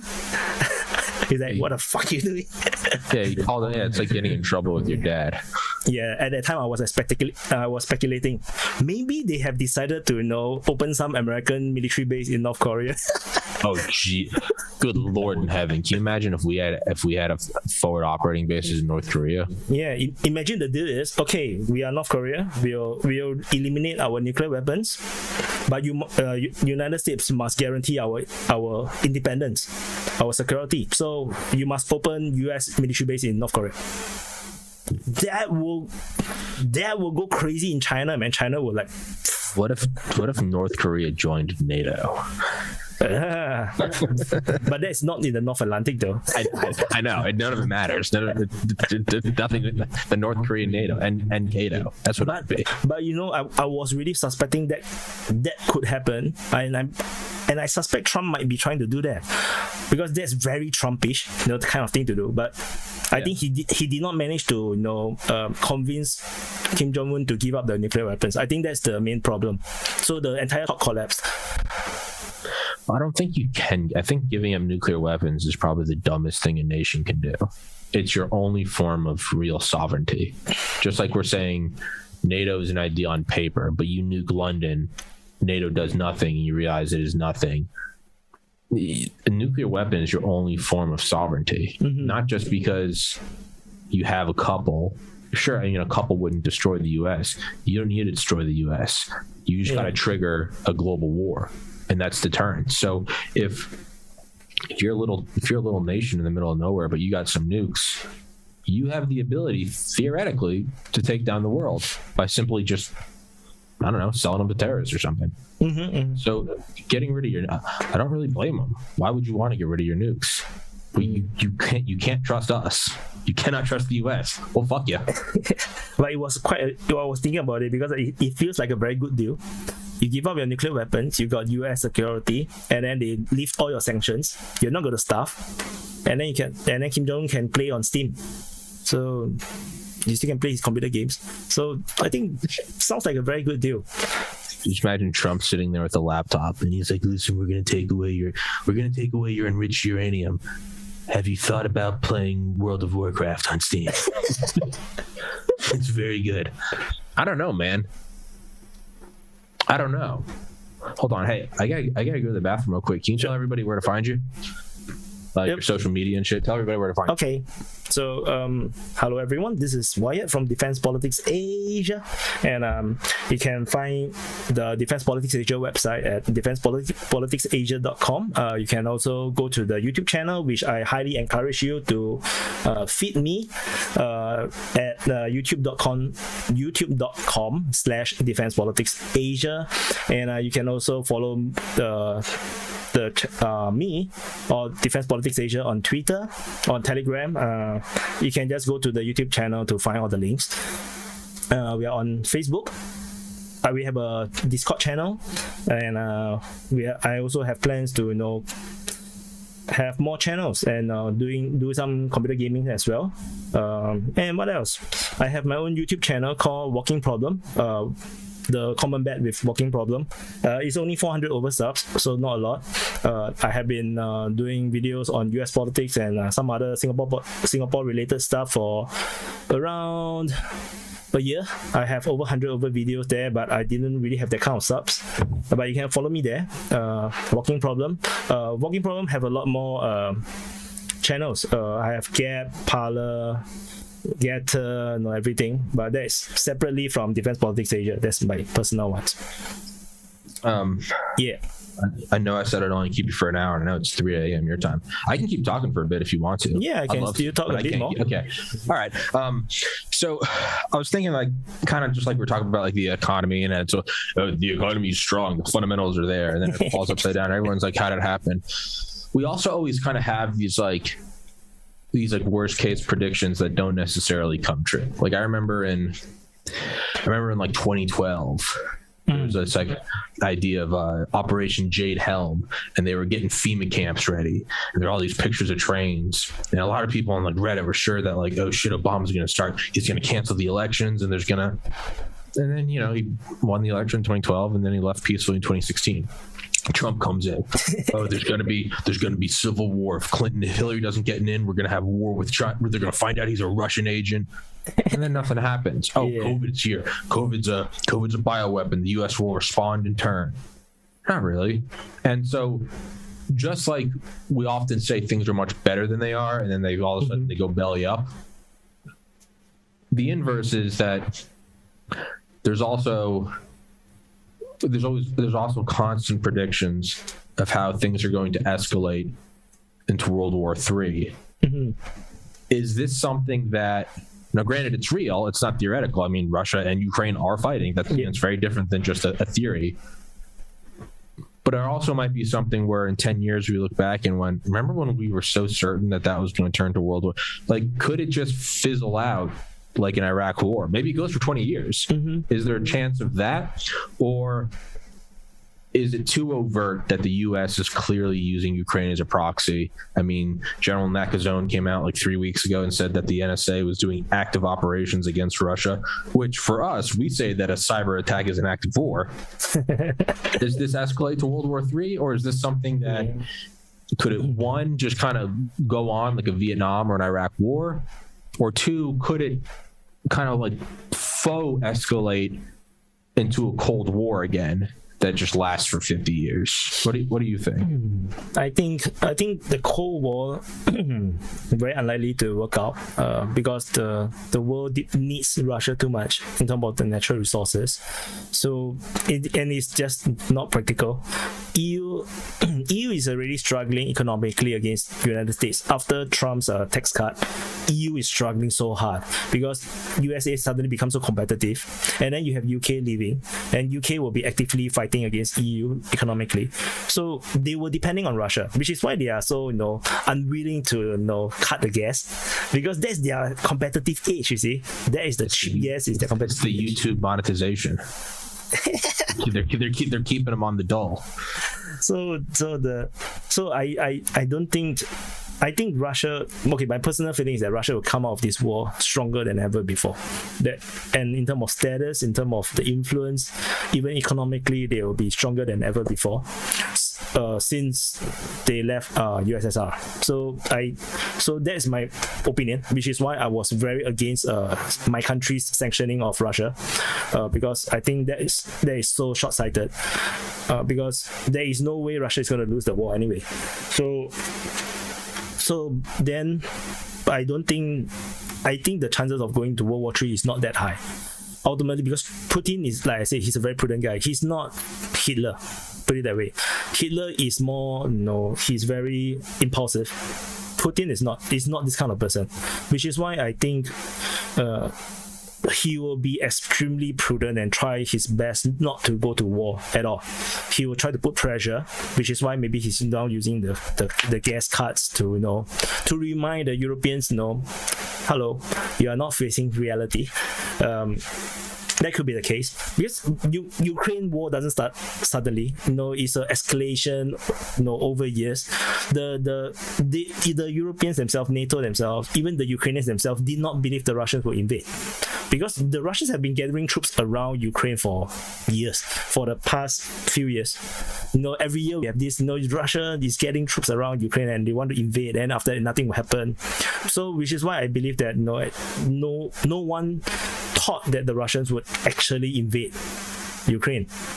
But that is, I think, a misjudgment in terms of the red line, because just like we always say, we say that all these bad predictions never come true. So they start to believe this notion where the Russian invasion will never come. Putin will never have the guts to actually invade. They will only give threats, empty threats, and get in the troops. But they will probably make believe themselves, brainwash themselves into thinking that the Russians need the Europeans so much, they cannot afford a war, the sanctions will destroy the economy, all these things, which now they tried the sanctioning and everything, it doesn't work. Yeah. Now turn out that the Russians actually don't need anything from the Europeans or from the West. Or most of the things they don't need, because they only sell luxury goods inside. They only sell fast food, but all the raw ingredients the Russians produce themselves. They have all the raw resources. They have produced food. They have fuel. They have everything. Just they don't have the the brandings and maybe some high tech stuff. They don't have it. So, but in comparison to what the Europeans need from the Russians, I think it's just unbalanced. It's better to just trade. And Ukraine is not some angelic country anyway. It's one of the most corrupted countries in Europe. It's full of fucking Nazis. So I didn't know about the Nazi thing. I know that they were very corrupted. They were like, the backwaters in Europe. Nobody cares about them. They are the farmers. That nobody gives a damn about. Then it's just like in Southeast Asia, you talk about Cambodia, Laos, or Myanmar. It's like, who talks about them? They are like the backwaters. Yeah. Myanmar go to civil wars. Aung San Suu Kyi got overthrown. Who cares, man? Nobody give a damn. Nobody send the military in, right? Who want to die for the Burmese? Yeah. It's something like this. Nobody want to die for the Ukrainians. So I think we'll not escalate to that kind of point. But my worry now is China. China, a few things. US economy a bit. I'm not sure, because of all this printing of money, the incredulous debt that you guys have. I don't know how this will turn out. The Russians are leading the BRICS nations. They're going to expand this organization, and they are not going to use US dollar in their trade. So that will be a problem. And given the history of US is that US will go to war to stop this kind of thing from happening. So that's kind of dangerous. Then we have China, which is economically getting a bit dubious. So they might go to war to cover up, maybe. So these are the things that I worry about. I'm not so worried about NATO going to war with Russia, to be honest. But this Kaliningrad-Lithuania situation is extremely weird, which is why I suspect it might be UK might be behind it rather than NATO. So I saw one tweet, I'm not sure how true is it, that the EU decided to allow the Russian trains to go through unfettered. That means no disruptions. Then the Lithuania themselves say no. they must apply the sanction. But I only saw one tweet on it. I haven't really fact checked this. So I was like, what? The Lithuania trying to suicide? So I'm not sure. Do you think that our overt use or our overt supplying Ukraine with money, supplies, weapons, intelligence, World War Z, keeping them alive, do you think that could, and this is kind of what I think, I feel like it's less that we're sending a message to Russia and more that we're doing this while looking at China. And we're like, hey, no, we're not going to overtly get involved, but we will use all the money from the United States and NATO. We will prolong it, and we will pull you down into a quagmire. I mean, was Brzezinski? Didn't he architect pulling Russia into Afghanistan? And it was to just drain them. I think that is maybe, again, in all of my wisdom, but I think that's maybe why we're being so overt with Ukraine. Is we're looking at China and we're going, we'll do this with Taiwan. Do you think there's any validity to that, or because up until now, very high chance. Up until now, it was always up in the air, right? Yeah. China moves on Taiwan, will the U.S. act? And no one really had a definitive answer, because part of us is like, yeah, we're gonna do it. The other part's like, dude, are we really trying to go to war with China right now? I think this is maybe that's why we're keeping this alive, because we're showing them that like we will make it very painful. But it looks very ugly now because the sanctions are failing on Russia. So so maybe China's like, fuck yeah, I'm gonna do it. No, but China know their limitations, you see, because China is not Russia. They do not have they do not produce all the natural resources they need. They don't have fuel. They don't even produce enough food for themselves. They need to import food. They need to import grains for the pigs or the poultry. So they are not Russia. Put it that way. So I used to tell, I always tell people, in the world today, there's only two real superpowers. When by superpower, it means that in a World War Z situation, where it's nuclear fallout, everything is going to hell. The country that can still continue to feed itself, to produce everything, maintain a big army, a high-tech army, are the real superpowers. That means you have totally no trade. Nothing is happening anymore. It's just war, 100% just war. Only USA and Russia can continue to do this. Because only these two countries produce fuel, they continue to produce food, they can maintain high technology weaponry, they can fuel a huge army. And only USA and Russia can do this. China cannot. In a world where there's no trade, any merchant ships go out will be sunk. China is dead. Their war cannot last more than a year, in my opinion. So in terms of that, China knows that if they get the kind of sanction Russia is getting hit from, China is not going to survive very well. So, but of course, now we're only at 4 months. 4 months old war. It feels like it's forever, but it's still a very short time for any war. 4 months is very short. So what you just said, right? The ability to consistently produce food, fuel, and weapons, and China's not one of them. Yeah, they're not one of them. Okay, and now not even India, in fact. Yeah. So now let's take in, all the sanctions against Russia, and China starts creating their own banking system, right? The SWIFT system. Or ours is the SWIFT. I think the Russians are creating. So the Russian created their own. They're going to apply for the BRICS country. Okay. Yeah. Okay. So, but let's say we're looking at China, and let's say we're China right now. I think it's in our interest, you and I, as the supreme leaders of China, Wyatt and Tommy, that we would want Russia to slowly get drained of resources and get sanctioned, so that they come begging to us. And now all of a sudden we have in our own backyard all this grain, all this timber, all this ore, all this oil. So could China want Russia to keep fighting so that they have to come crying home to Mother China? In a way, because I always view the world geopolitics as there's actually three major powers: US, China, and Russia at this moment for the past maybe 5 years, 10 years. So but China is the only one that is not the real superpower. which is why all their weaponry, the most high tech weapons is still very dependent on Russia, and Russia is don't even want to sell them S-400s. They are like keeping these stupid copycats. They were going to copy everything. They are not going to give you my S-400s. Yeah. In fact, they gave the technology, one of the supersonic missiles to India, the BrahMos missile. So to counteract China. So China and Russia is not friends. They are not actually friends. They are only friends of convenience. Well, that's what I mean. Yeah. So would China want Russia to sort of dig itself into a hole so that they would come to us and go, hey, we're not friends, but hey, you guys have money, and China goes, and you guys have natural resources. That's what I'm saying. I think kind of like the World Bank and the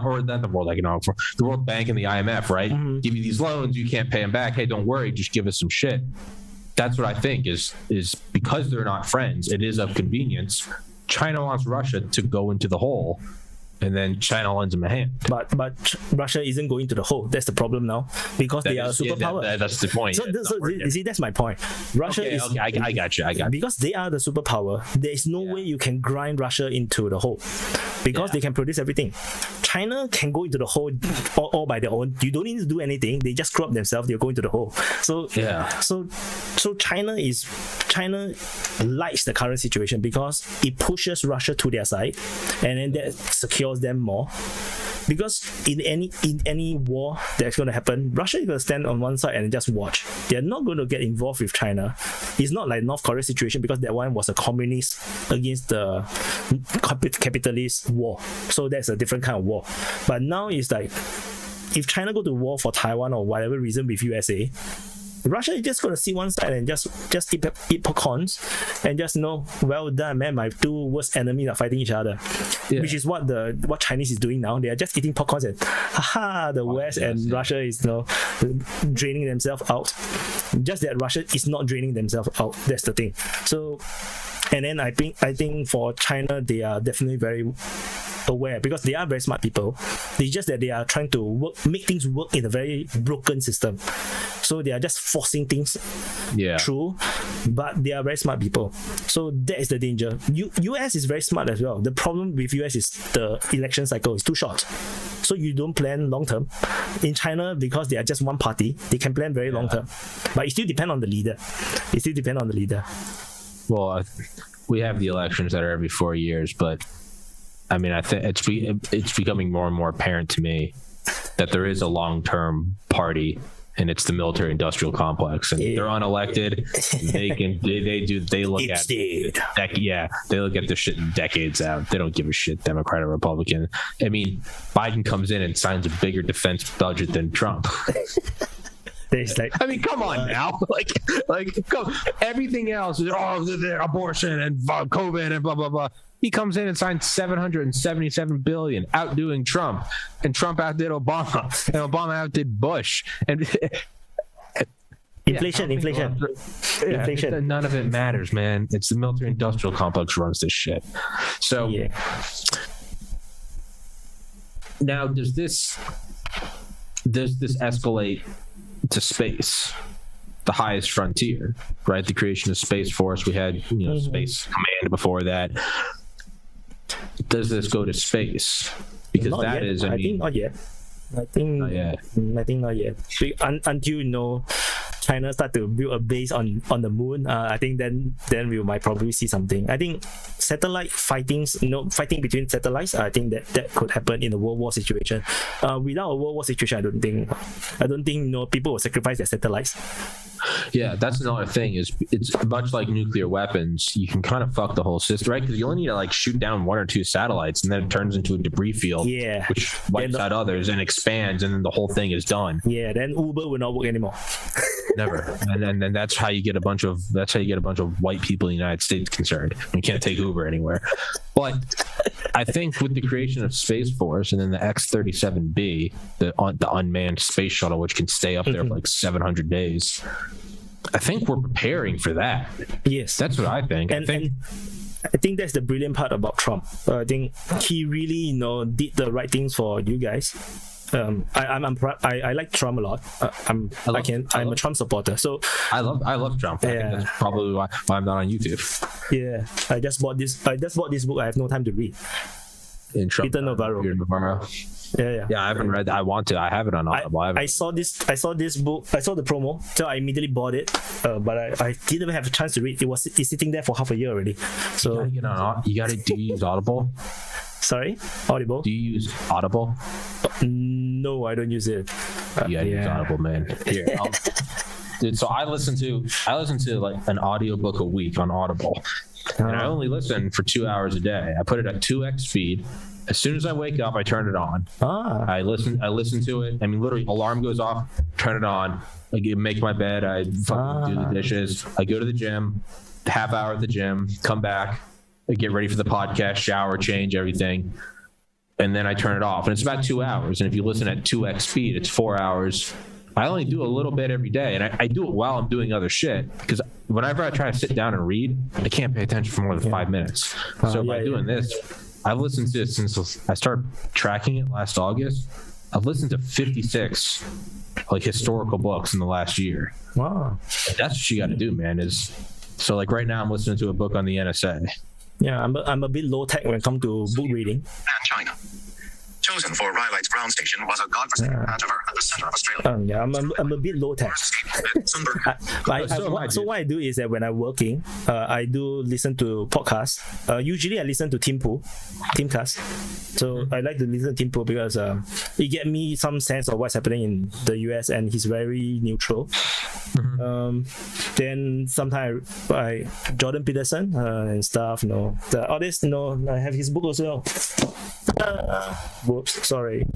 Gotta get it on. Yeah, but then same. I have no time to read. I just bought them, and it's gathering dust over there. So oh man, get it, dude. You'll be surprised how much you go through, because you turn it on, and you go to the grocery store, go to the post office, start doing shit. A week will go by, and you'll realize that you knocked out like a 30-hour book on the history of the NSA, and you're like, I don't even. And sometimes what I'll do, man, is when I'm playing video games. If I'm just playing like single player, I'll just mute it. If it's a game I've played before, like Ace Combat, I've run through that campaign like 100 times. I'll just burn through Ace Combat and listen to the book on like 3x Not bad. speed. You still got chance to play Ace Combat, to play games. Yeah. I bought the Ace Combat for like 2 years already. I haven't touched it. You haven't played Ace Combat? You haven't played Ace Combat 7? The Ace Combat is the Japanese one, right? The fighter game. Yeah, I haven't. I bought the game. I never touched it.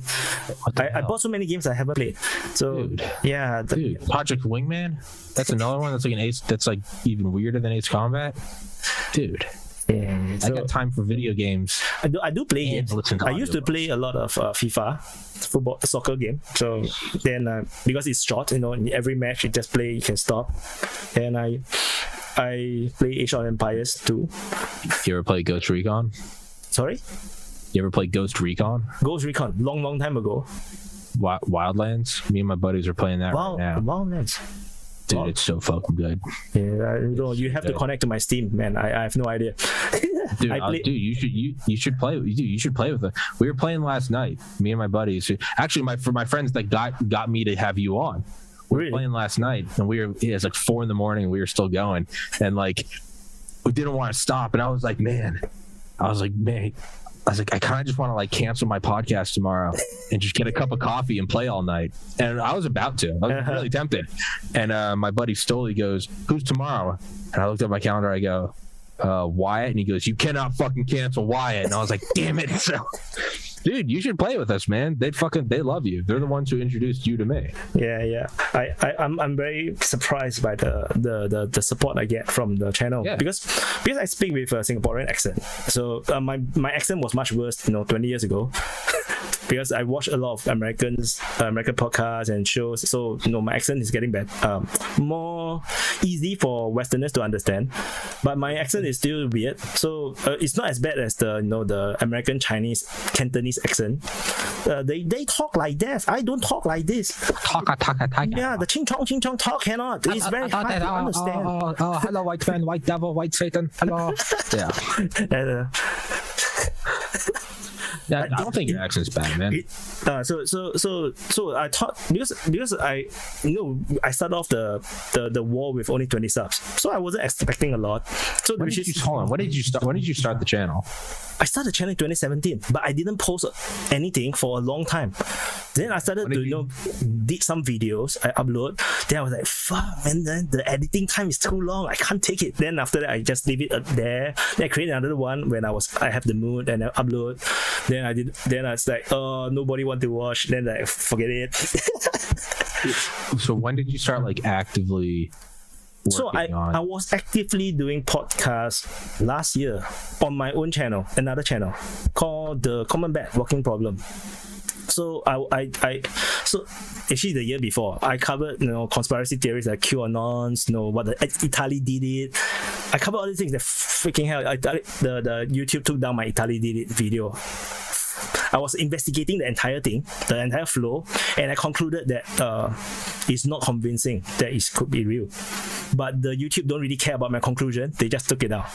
They don't give a shit. I was pissed off, man. It's on Rumble anyway. Terrible. Then after that, then I covered about the politics, the COVID stuff, then a bit of the COVID stuff. Then after that, like it's mostly American stuff because I'm watching Tim Pool every day. I'm watching all the American stuff. So I feel like I'm a Singaporean living in, like as if I'm living in America because I'm just surrounded by American media. So then after that, so I cover. Then after that. Then I covered some Singaporean stuff, some Singapore political stuff. But I only got 400 over subs. It's very hard to, because my content is not consistent and I'm not posting enough. So unless I'm posting on a daily basis, I believe I can see the growth. But I'm not posting on a daily basis. So after that, I just tried this thing, that thing, try a lot of different things, until the DPA, the Ukraine war coverage just exploded. So maybe that podcast is just a preparation for this Ukraine war, because I'm very comfortable with the mic now. So when I first started the podcast, I was like, that's so weird talking to the camera. Oh, dude, it's the weirdest thing at first. It's the weirdest. It's and you hate looking at yourself. So I'm now I'm so well trained now. I can just talk to the camera and have no problem at all. So but the part when I just started, I was like, that's so weird, and then listen to your own voice. That voice just doesn't work. But it's a tolerance. You just gotta power through it, and I know you know. Yeah. Once you've heard like 5 episodes with yourself, you're fine. Then so it was a surprise when after that I start to have this following, and then I never then they have this if the first meme start off with the defense politics Asia. So what happened was that I didn't do this on purpose. So I was like, when I started the stream, because I don't like to do editing, so everything is one take. So I just I never edit anything, man. Yeah. So I go to OBS, I press start recording. Then I come to my screen. I was thinking, what I'm going to say. So that, well, hello everyone, this is Defense Politics. Then I was thinking what I want to say. So Asia. Then after that, I was like, then people call it. Then they start to get very excited about that. Then whenever I say Defense Politics Asia, then they're like, where is our Asia? That's what my buddy Stoli kept saying last night. He was like, Defense Politics Asia. And I was like, what the fuck are you talking about? And he's like, dude, you're interviewing Wyatt tomorrow. And I was like, what? I thought he was just being like racist, like Asia. Like, no, that's the thing. And I was like, oh fuck. Yeah. Then as I continue to cover, it's after 1 month time. That was just after it got monetized. It got very boring. You're reading 5 hours and more a day. Yeah. All this Ukraine stuff, and then you're always reporting the things on the same, more or less the same thing on a daily basis. Then you get very boring. Then I start to crack some jokes, like the Transnistria. The Transnistria is this strip of land that want to break away from Moldova. So I drew it in yellow color. So I was saying, this looked like a poorly drawn banana. Then it caught on as well. Then I started to realize that people actually enjoy all these little tidbits of humor. So I started to add a bit more about all these things, because I like to describe things weirdly. Like so there's once pontoon bridges. So there's once I misspoke, like genuinely misspoke. I said 10-pond bridges. So I think the forces is trying to cross the tampon bridge, but then they built a tampon bridge, but it not worked out. Then I think, pontoon bridge. But then it caught off. Then it caught on, and it became a tampon bridge all the way. But that's the thing, man. It's like we were talking about before this. Like, there's no scripting. Shit sucks. And even like we said before, I was like, I don't know what we're gonna talk about. We're just gonna wing it. But that's the thing, man. Is like, when you're raised on like traditional American media, a kid, and you see the news and everything is it's multiple camera angles, and they have makeup on and a suit, and they're on a big desk with TVs behind them, and they're like, today on CNN, whatever the fuck, you're gonna die tomorrow, and it's just like. And then a commercial comes up for toothpaste, and I buy a new truck, and then it goes back to it. Like, sure, it's very well produced. It's very, it's glossy, but it's soulless.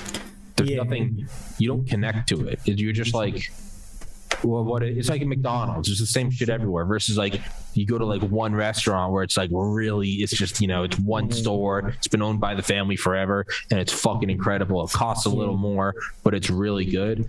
I think that's what drew me to. I started listening to Joe Rogan like right when he started, 2011. I was in college, and that's when I found him. I was like, oh, it's the Fear Factor guy. But what I loved so much about it was like there was no script. He was sponsored by the Fleshlight. They just were swearing nonstop, talking about whatever, comparing shit to hookers. Yeah. But I learned more because it was like, this is how my friends and I talk. Yeah. This is how, So. And they talk about things that, because it came out randomly. So, they talk about things that you wouldn't know, or they wouldn't have talked about it if they do not just randomly chat. And this is also something that I like. So which is why I started off trying to do my own podcast stuff. But the thing, I think the problem is market. Singapore market is very small. I think that's one of the biggest problems. Second thing, I'm an Asian. In Singapore, talking about American politics, that is not very convincing. Sure, fair. Yeah, but it's a niche. There's no one else doing that. Yeah. Because in my region, Asia is a horrible place in the sense that if you are a business trying to enter Asia, there is no such thing as one market. It's just 10, 20 over markets. Indonesia will speak their own language, Thailand will speak their own language, Malaysia will speak their own language, Philippines speak their own language. So even if I talk about Southeast Asian matters, I'm not going to have listeners, because they're all speaking their own languages. So that's why when I was doing my podcast last year, on Walking Problem. So my nickname is Walking Problem. That's also my alias for my gaming. But I know it's very demoralizing because when you do, then you realize that freak man, it's just not growing. Is there something wrong? Yeah. It's the most infuriating thing, man. It took me from December 12th, 2019. Almost a year to break 1,000 subscribers on YouTube, and then from December 2020 till August of 2021, I got to 5,000, and then got banned, and so I started again on Rumble in September 2021. And you got 10,000 now, right? I think I had 12 subscribers, and now, in about 7 months. No, about September? So about 9 months. I'm at 10,400. Do you get revenue from Rumble or very little? Very low. I think in total I've made like $400.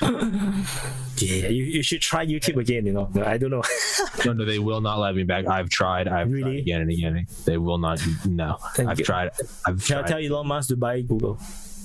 What? I know. That's the next fucking thing. Well, that's why I'm interviewing so many guys running for Congress and Senate. I want them to get in there, and then I want them to break up Google or break up YouTube. I want to get the revenge. Yeah. So this is like more towards American politics because because when I'm doing Walking Problem, it's mostly on American politics. One of the biggest problem I have is the censorship, and the most irritating thing is that because the world is so American dominated, we are using Twitter, Facebook, everything is American.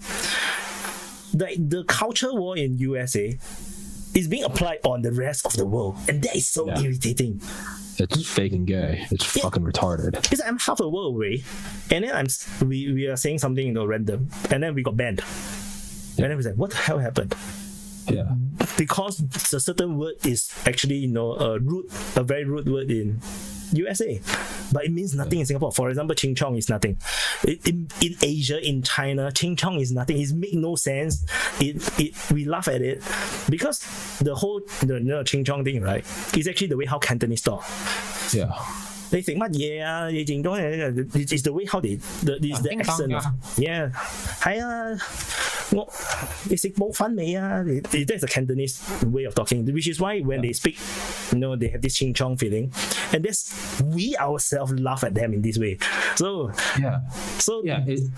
that's why how can it be like a racist thing? That's what I don't get is how is mimicking racist? Yeah. Like you go talk to my family in New England.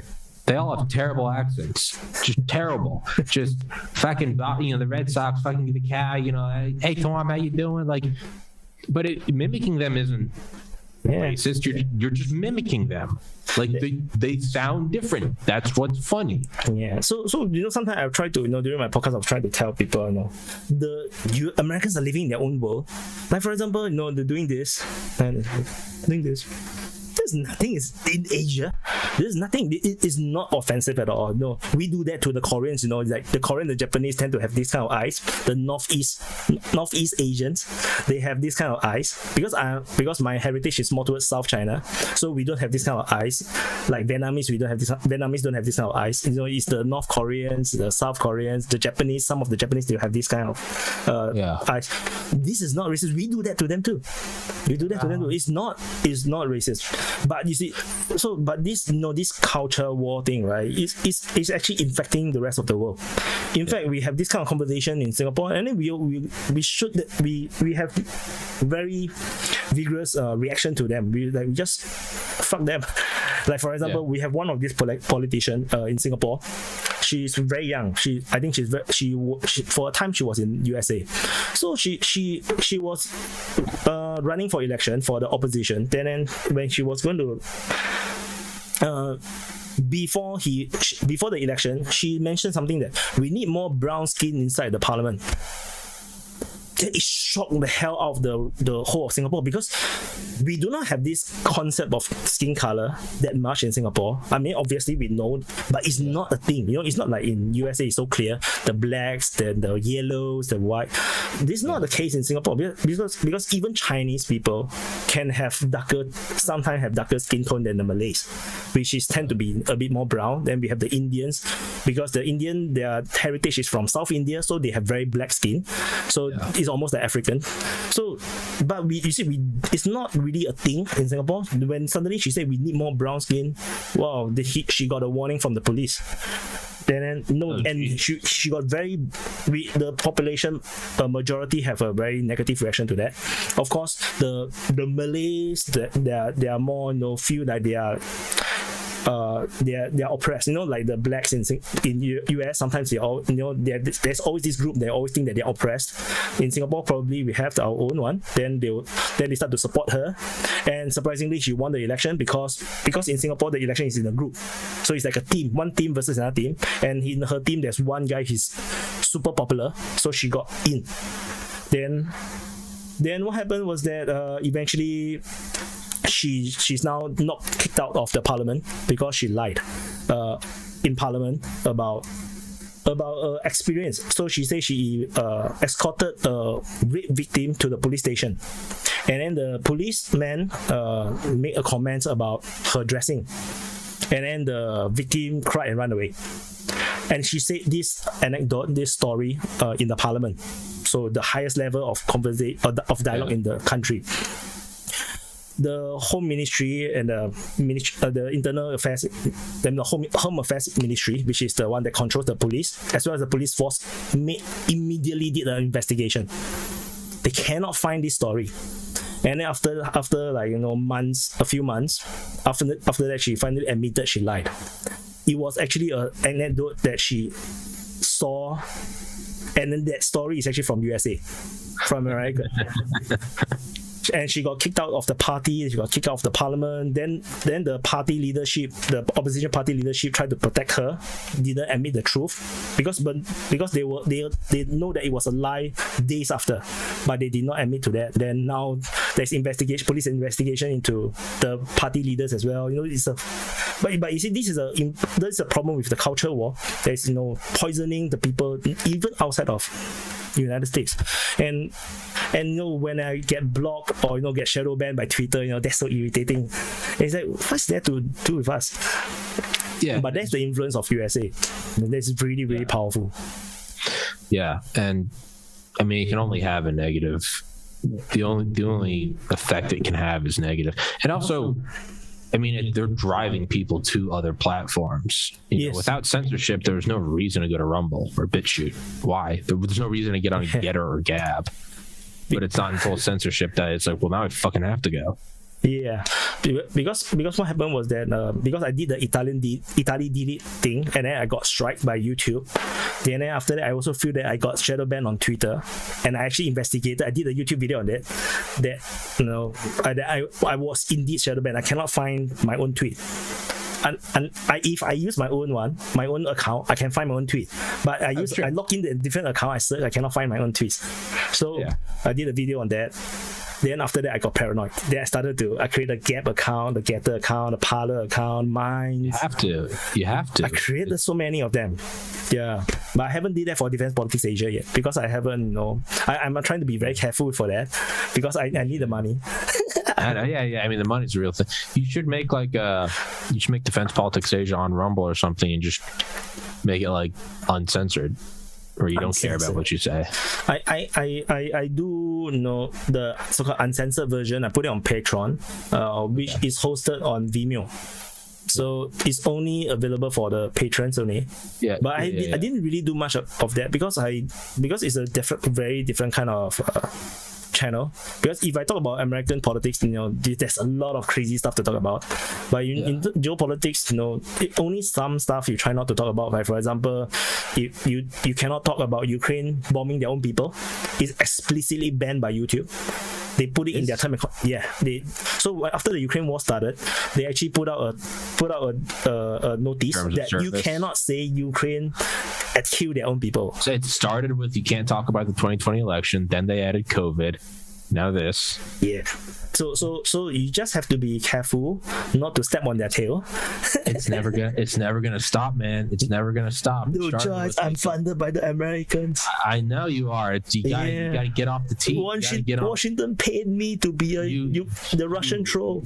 You have become what you swore to fight against. Yes, I fall into the dark side. The little blue labels, the blue labels YouTube puts on shit. Like the little notification. I mean, it started with just the 2020 elections were had robust safeguards, and then they did a COVID one, and then now they have climate change ones, QAnon ones, JFK ones, moon conspiracy ones, 9/11 ones. I used to try to like Pokemon. I tried to collect them all, and then eventually, that led to me getting banned. But you touched the most money making one, the COVID. Because that one involved the most money, way more than the military industrial complex. Absolutely. Yeah, I think that's the problem.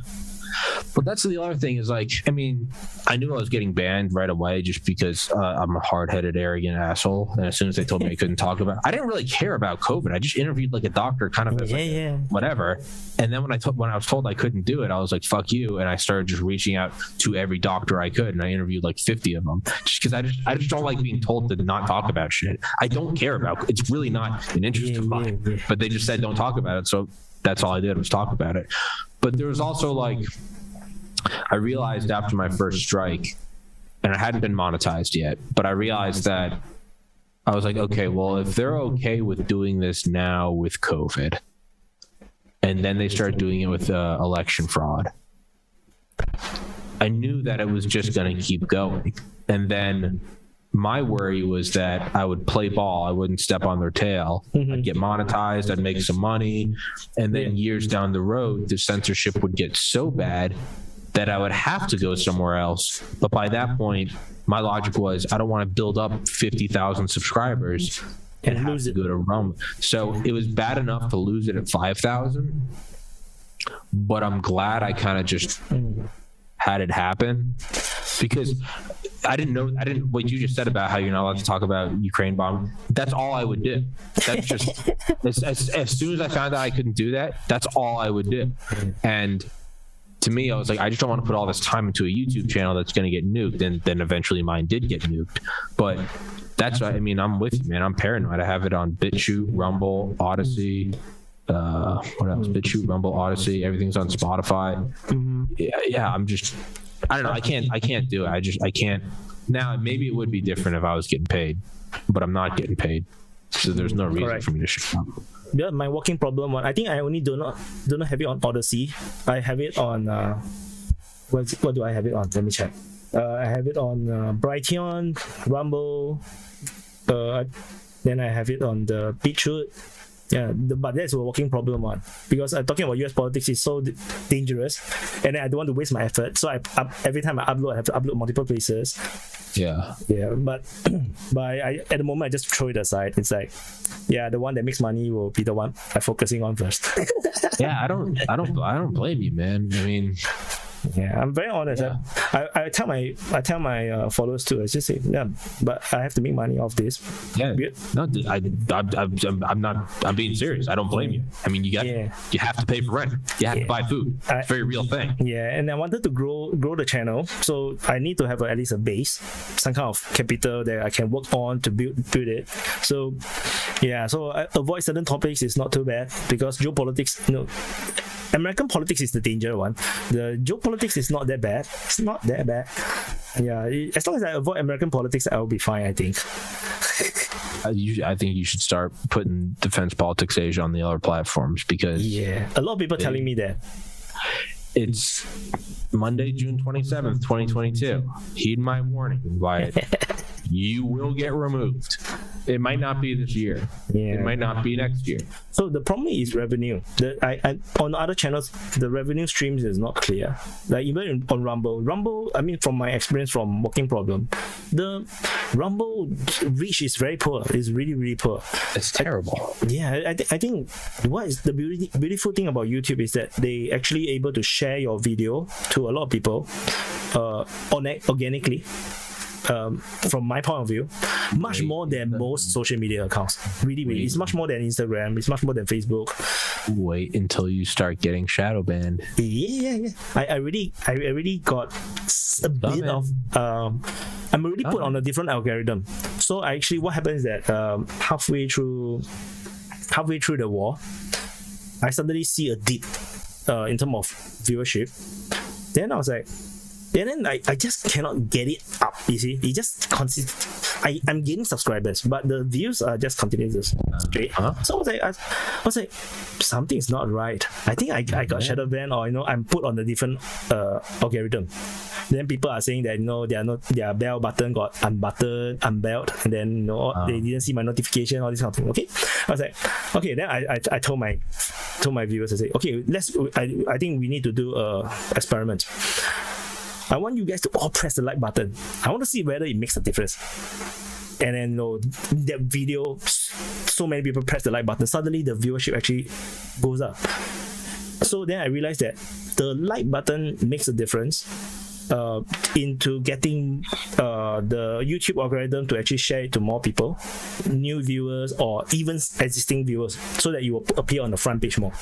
So that's why then it become a habit that every summary, in front of the summary, I will actually do a joke to get people to press the like button. Like I would say, the YouTube shadow banning unit is have their forces hiding behind the like button. I need you guys to attack it. Then then after I will play the opening reel. Then they will go and press the like button and kind of thing. Yeah, that become a thing. So and it helps. It helps a bit. YouTube will catch on. Will catch on. I mean, I didn't do anything wrong. They put me on a different algorithm. So lately, I think that they might put me on an even more severe one, because lately it feels a bit sluggish. I don't know. So I don't know. I'm just doing my best and see how it goes. I'm gonna email this episode to YouTube and be like, did you know Wyatt is hanging out with Tommy Carrigan? What? You say who? Yeah. You're gonna email me and go, what the fuck happened? I lost all my subscribers on YouTube. They're coming for you, Wyatt.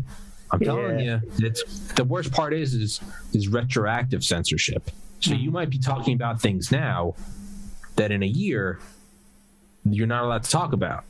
and all of a sudden you're going to get a strike for an episode you did 9 months ago. Yeah. You're not even going to remember talking about it. You're going to. One of my videos on Walking Problem got strike like 1 year later for talking about elections. That's what I mean. So what I did, I would the Maricopa County recount. So they have this. Oh yeah. Maricopa. Then they have this this presentation where all the experts come in to give the presentation. So I actually did a video and cover the important points, the things that they covered. Then my conclusion is it's interesting, It was alright all the way until like a few months ago it got striked for talking about I'm trying to delegitimize the election. They're like, what the fuck? The video was there for so long. You're not allowed to discuss the conspiracy theory that widespread election fraud altered the outcome of the 2020 election. Yeah, I know. I got that one. So it's like, come on, man. It's coming for you. I mean, I don't know why I'm telling you what to do. You're the one with 30,000 subscribers and an income. I don't know why I'm lecturing you. Just learn from my mistakes. Yeah. You gotta decentralize. Man. Don't talk about diseases. Don't talk about monkeypox. Monkeypox. Yeah, I cannot talk about monkeypox. It's coming for you. It's coming for you, Wyatt. It's coming for you. Use your 30,000, 35,000 subscribers now. See, my problem is when I had 5,000 subscribers, I should have been telling everyone, go subscribe on Rumble in case this account gets banned. I wasn't doing that. At the very least, if I were you have a 35,000 person audience, I would be telling them, hey, go subscribe to Rumble just in case. Because what you don't want to have happen is you lose everyone and then you start out again at nothing. Like I did. I was a moron. I should have been telling people, go subscribe here. And if I'm not here anymore, go there. Instead, I went from 5,500 down to like 12 on Rumble. And I truly had to. People were subscribing 5 months later going, I couldn't find you. Where were you? I'm an idiot. Learn from my mistakes, man. So the good thing is that because of the Ukraine war, because of the tremendous censorship and fake news happening all around Europe and maybe in US as well, no one is reporting the truth. So a lot of people sign up on Telegram to look at the Russian sources, and then so I actually got quite a bit of followers on Telegram. I think 2,000 something. So it's not that bad, and I'm on Twitter as well. So unless they did the whole big tech thing, like what they did to Trump. Some of those cannot be mentioned, guys. I can't remember. Yeah, Milo. Yeah. All this. Then okay, that's bad. If they ban me from MasterCard and Visa, come on, I would die in Singapore, man. That's why you gotta start.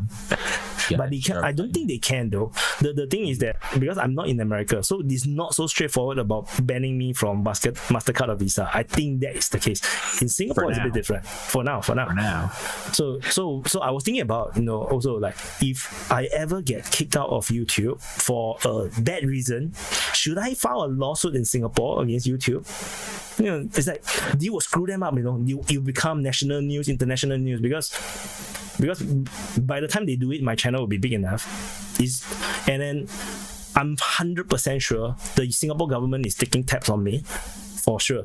Because even when I didn't have the YouTube channel, we are the only so-called military political related think tank or website that is based in Singapore. So we have some followers or people from the government, from the foreign ministry, they are aware of us. So don't talk about even now that the channel is getting big. There's a channel and then it's getting very big. So maybe in a few months' time or in 1 year's time, there will be enough clout that I might even be talking more with the Singapore government side or whatever, the people. Then it will get really hard for YouTube to actually try to strike me. Because if they strike me, then I will do a lawsuit. Then if I have the government backing, oh my god, it'll be a different thing. But of course, I'm just talking fantasy. No. I get where you're coming from. I like the idea. I would say remember that they removed the sitting president. Yeah. So there's really no one too big. it's very hard to remove a sitting president in Singapore because the one with power is the prime minister. So you have to remove the entire party. You have to do what they did in not even in Ukraine. No, I mean big tech removed the sitting president. So there's never a moment where Yeah. you'll never get surprise, too right? big to where you'll never get too big to where they don't remove you. Yeah. They removed the sitting president. But They might not remove PewDiePie. Maybe he's untouchable. Maybe Rogan. yeah, Rogan is untouchable. Rogan, PewDiePie, and like Eminem. Aside from that, man, dude, Trump, oh my god, when they removed Trump, I was shocked. How can they remove a sitting president? I was like, wow, it's going crazy, man. yeah. Then guess That's what? why Biden become president. Oh, the world is I know. nuts. And When- then now we are seeing the effect of the nuts world. when you get banned from YouTube, you can come into the welcome arms of Yeah. You can come to my podcast. You can come join us. You can come join the disinformation band of evil white supremacists. Then apparently. the channel will change name. Welcome to Defense Politics Asia Uncensored. Yeah. Uncensored, coming from you live from an undisclosed location. That's the move, though, man. Is they're coming for you, Yeah. and This you can't negotiate with communists, man. They're gonna give them an inch. Don't talk about COVID. All right. Don't talk about Maricopa. Okay. I think the all these Twitter clones that is coming out, like even Truth Social is also a Twitter clone, right? I haven't been able to access it. It's only for Americans and Canadians, I think. Americans? Yeah, I got on it. Yeah. Yeah, I haven't had access to it yet because I'm not American. So Yeah. Twitter clones are good, which means that you're weakening the Twitter power, and it basically works more or less the same. Although the UI of like Getter or Parler is a bit disappointing. It's still not good enough. Parler's terrible. Yeah. Getter's a little better. Sometimes I feel like I'm talking to myself. You do not know when people actually saw your stuff or when you don't, and you don't really like it doesn't feel so comfortable in scrolling through other people's. Yeah, it's just dragged to. Yeah. I mean, Twitter and YouTube, although they're dirty, shit-eating communists, I mean, they have great UI. Yeah. So what we need is a YouTube equivalent, something that can pay well, so that the creators can actually make a living and to build content. But no, at this moment I didn't see it. Is Odyssey one of them? I think Rumble. But Rumble is horrible. No, I mean, but in terms of like a YouTube clone, it's the closest thing. I've been on Rumble, BitChute, and Odyssey for like 2 years. The closest thing in terms of organic growth, right? I mean, I've got 10,000 subscribers in less than a year. They pay some money. They do have an app that is okay. Their app's getting better. It's still bad. But as someone that's been on all of them for 2 years, the only one that's gotten consistently better, it still sucks, but it's gotten consistently better, is Rumble. And it's the only one that more and more people are starting to use as, hey, if I can't talk about it here, it'll be on Rumble. It's kind of like China. Yeah. You can't look at it right now. It's long term. In 2025, it's going to be even better. In 2030, it might replace you. And I know that sounds absurd, but when people are getting banned, when you ban people for talking about the election, you're only upsetting people that like Trump. When you ban people talking about alternative COVID treatment, you're only upsetting people that like respect like medicine. But as you get more shit, Ukraine bombings, you're going to upset more and more people. And much like we talked about earlier, the financial crisis, how did it happen? There's going to be a moment when all of a sudden, like the front line, YouTube just implodes. And they're going to go, how did that happen? How did Rumble grow so big overnight? It didn't. It was a decade of slowly weakening the front line. But I think the problem with all these alternatives is that it's very political driven. It's mostly all the outcasts that they are there. Yeah, it's not enough of the casual content, which is what YouTube excels, and that's what advertisers like. So it will be some way, still some way away. I think, but even now, and I agree with that. but it starts with just a widening band topics. Now, so like my favorite comedian, the only guy I'm on, I subscribe to his Patreon, Tim Dillon. I think he's the funniest guy in the world. His last 2 episodes on YouTube, he's a fat, gay, liberal comedian. His last 2 episodes on YouTube now pops up with are you sure you want to watch this? Like, it may be offensive to some people, because he talks about, I don't know, like burning homeless people in an incinerator. But he's going on all this stuff. It's happened to him once now. It's happened to him twice. He's starting to get shadow banned, and he's huge. He's been on Rogan like 10 times. He's the most paid person on Patreon. He makes $250,000 a month. He is starting to get censored on YouTube. So like, they're digging their own hole. Like you said, the casual content. Sure, right now in 2022, YouTube's still king. It's gonna drift more because you're slowly pulling in people. You have Tim Dillon, who doesn't give a shit about the elections, doesn't give a shit about COVID, doesn't give a shit about Ukraine. But now all of a sudden, he's getting slapped around by YouTube. So what happens when he goes to Rumble? What happens when you just piss off the wrong person? I think we're looking at it in a very, because we're in it and it goes really slowly. But even in the last 2 years, I mean, let's look at the changes. Rogan puts no new episodes on YouTube. It's only on Spotify, right? Rumble now. Tommy's exclusively on Rumble, right? all these things, even Tim Pool, right? Tim Pool, he said that he's now rebuilding his entire library on Rumble basis. Yeah. So Steven Crowder, it's still small, but it is trickling over. It's only a matter of time, man. It's happening slowly, and when it happens, we're gonna look at it and say, "How did this happen?" Yeah, why should I listen to Tommy, man? What the hell? Yeah. When I'm sitting on Rumble with 100 million subscribers, and you come groveling back to me. Hey, Tommy, give me a shout out. I only have 20 subs.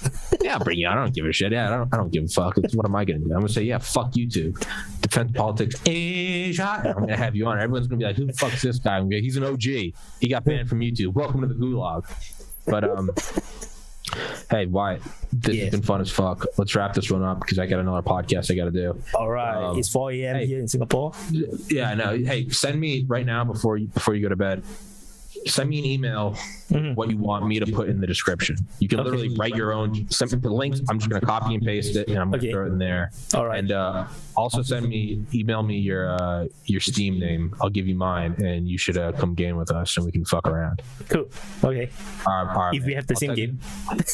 No, if we have the same game, we'll get it. I'll make sure we get it. Dude, thank you so much for coming on. Thank you so much for inviting. It's an honor to be on your podcast. Hey man, thanks for coming on. Hey, and I need you to give a shout out to Stoli. Stoli. Stoli. S-T-O-L-I. Stoli. Ah, okay. Hi, Stoli. Thanks for helping me get on Tommy's podcast. I love you. I will give you a medal. The what? I'll give him a medal. The medal of the heroic medal of DPA YouTube channel.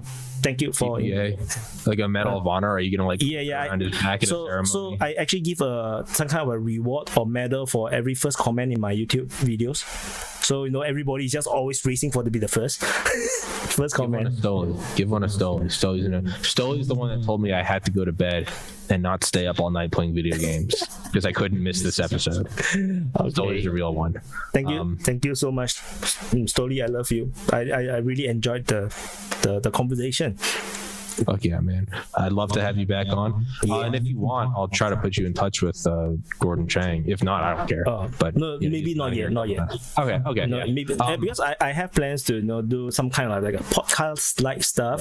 But I haven't have the time to build that thing yet. So until then, if not, then I don't really have the avenue to talk to people. I don't want to mix up the news channel with podcast or interviews. So one by one. Yeah. Don't put it all together because they're gonna ban you. But Wyatt, thanks so much for coming on here. Thank you, Tommy. I'll email you the episode when it's up. All right. All that good shit. Send me the links right now. I will send you my. I will send you my viewers. I will promote this video. No. Don't at upload least it on YouTube. easy. Don't upload it on I think at least 500 people, 1,000. I think will go over to watch. I guess. Better you owe me 1,000. You give me less than 1,000, I'll fucking kill you. Yeah, man, you're more than welcome. You're more than welcome to just download this off Rumble and upload it. I don't think you can on YouTube. That would be a bad. You'll get banned. But no, it's okay. I think I send people your way is better. Just tweet it and shit. That'll help. Because And don't want to confuse don't confuse my content. Yeah. Who the fuck is this white asshole? This dirty Irish pig in front of an American flag. It's me. It's the Verboten guy. Why? I gotta run this shit up. I gotta to the bathroom. I gotta do the next podcast. Thank you so much for coming on. Send you this episode when it's up. Till next time. Defense Politics Asia. Thank you, sir. Thank you so much for coming on. Stopped. Godspeed, everybody. All right.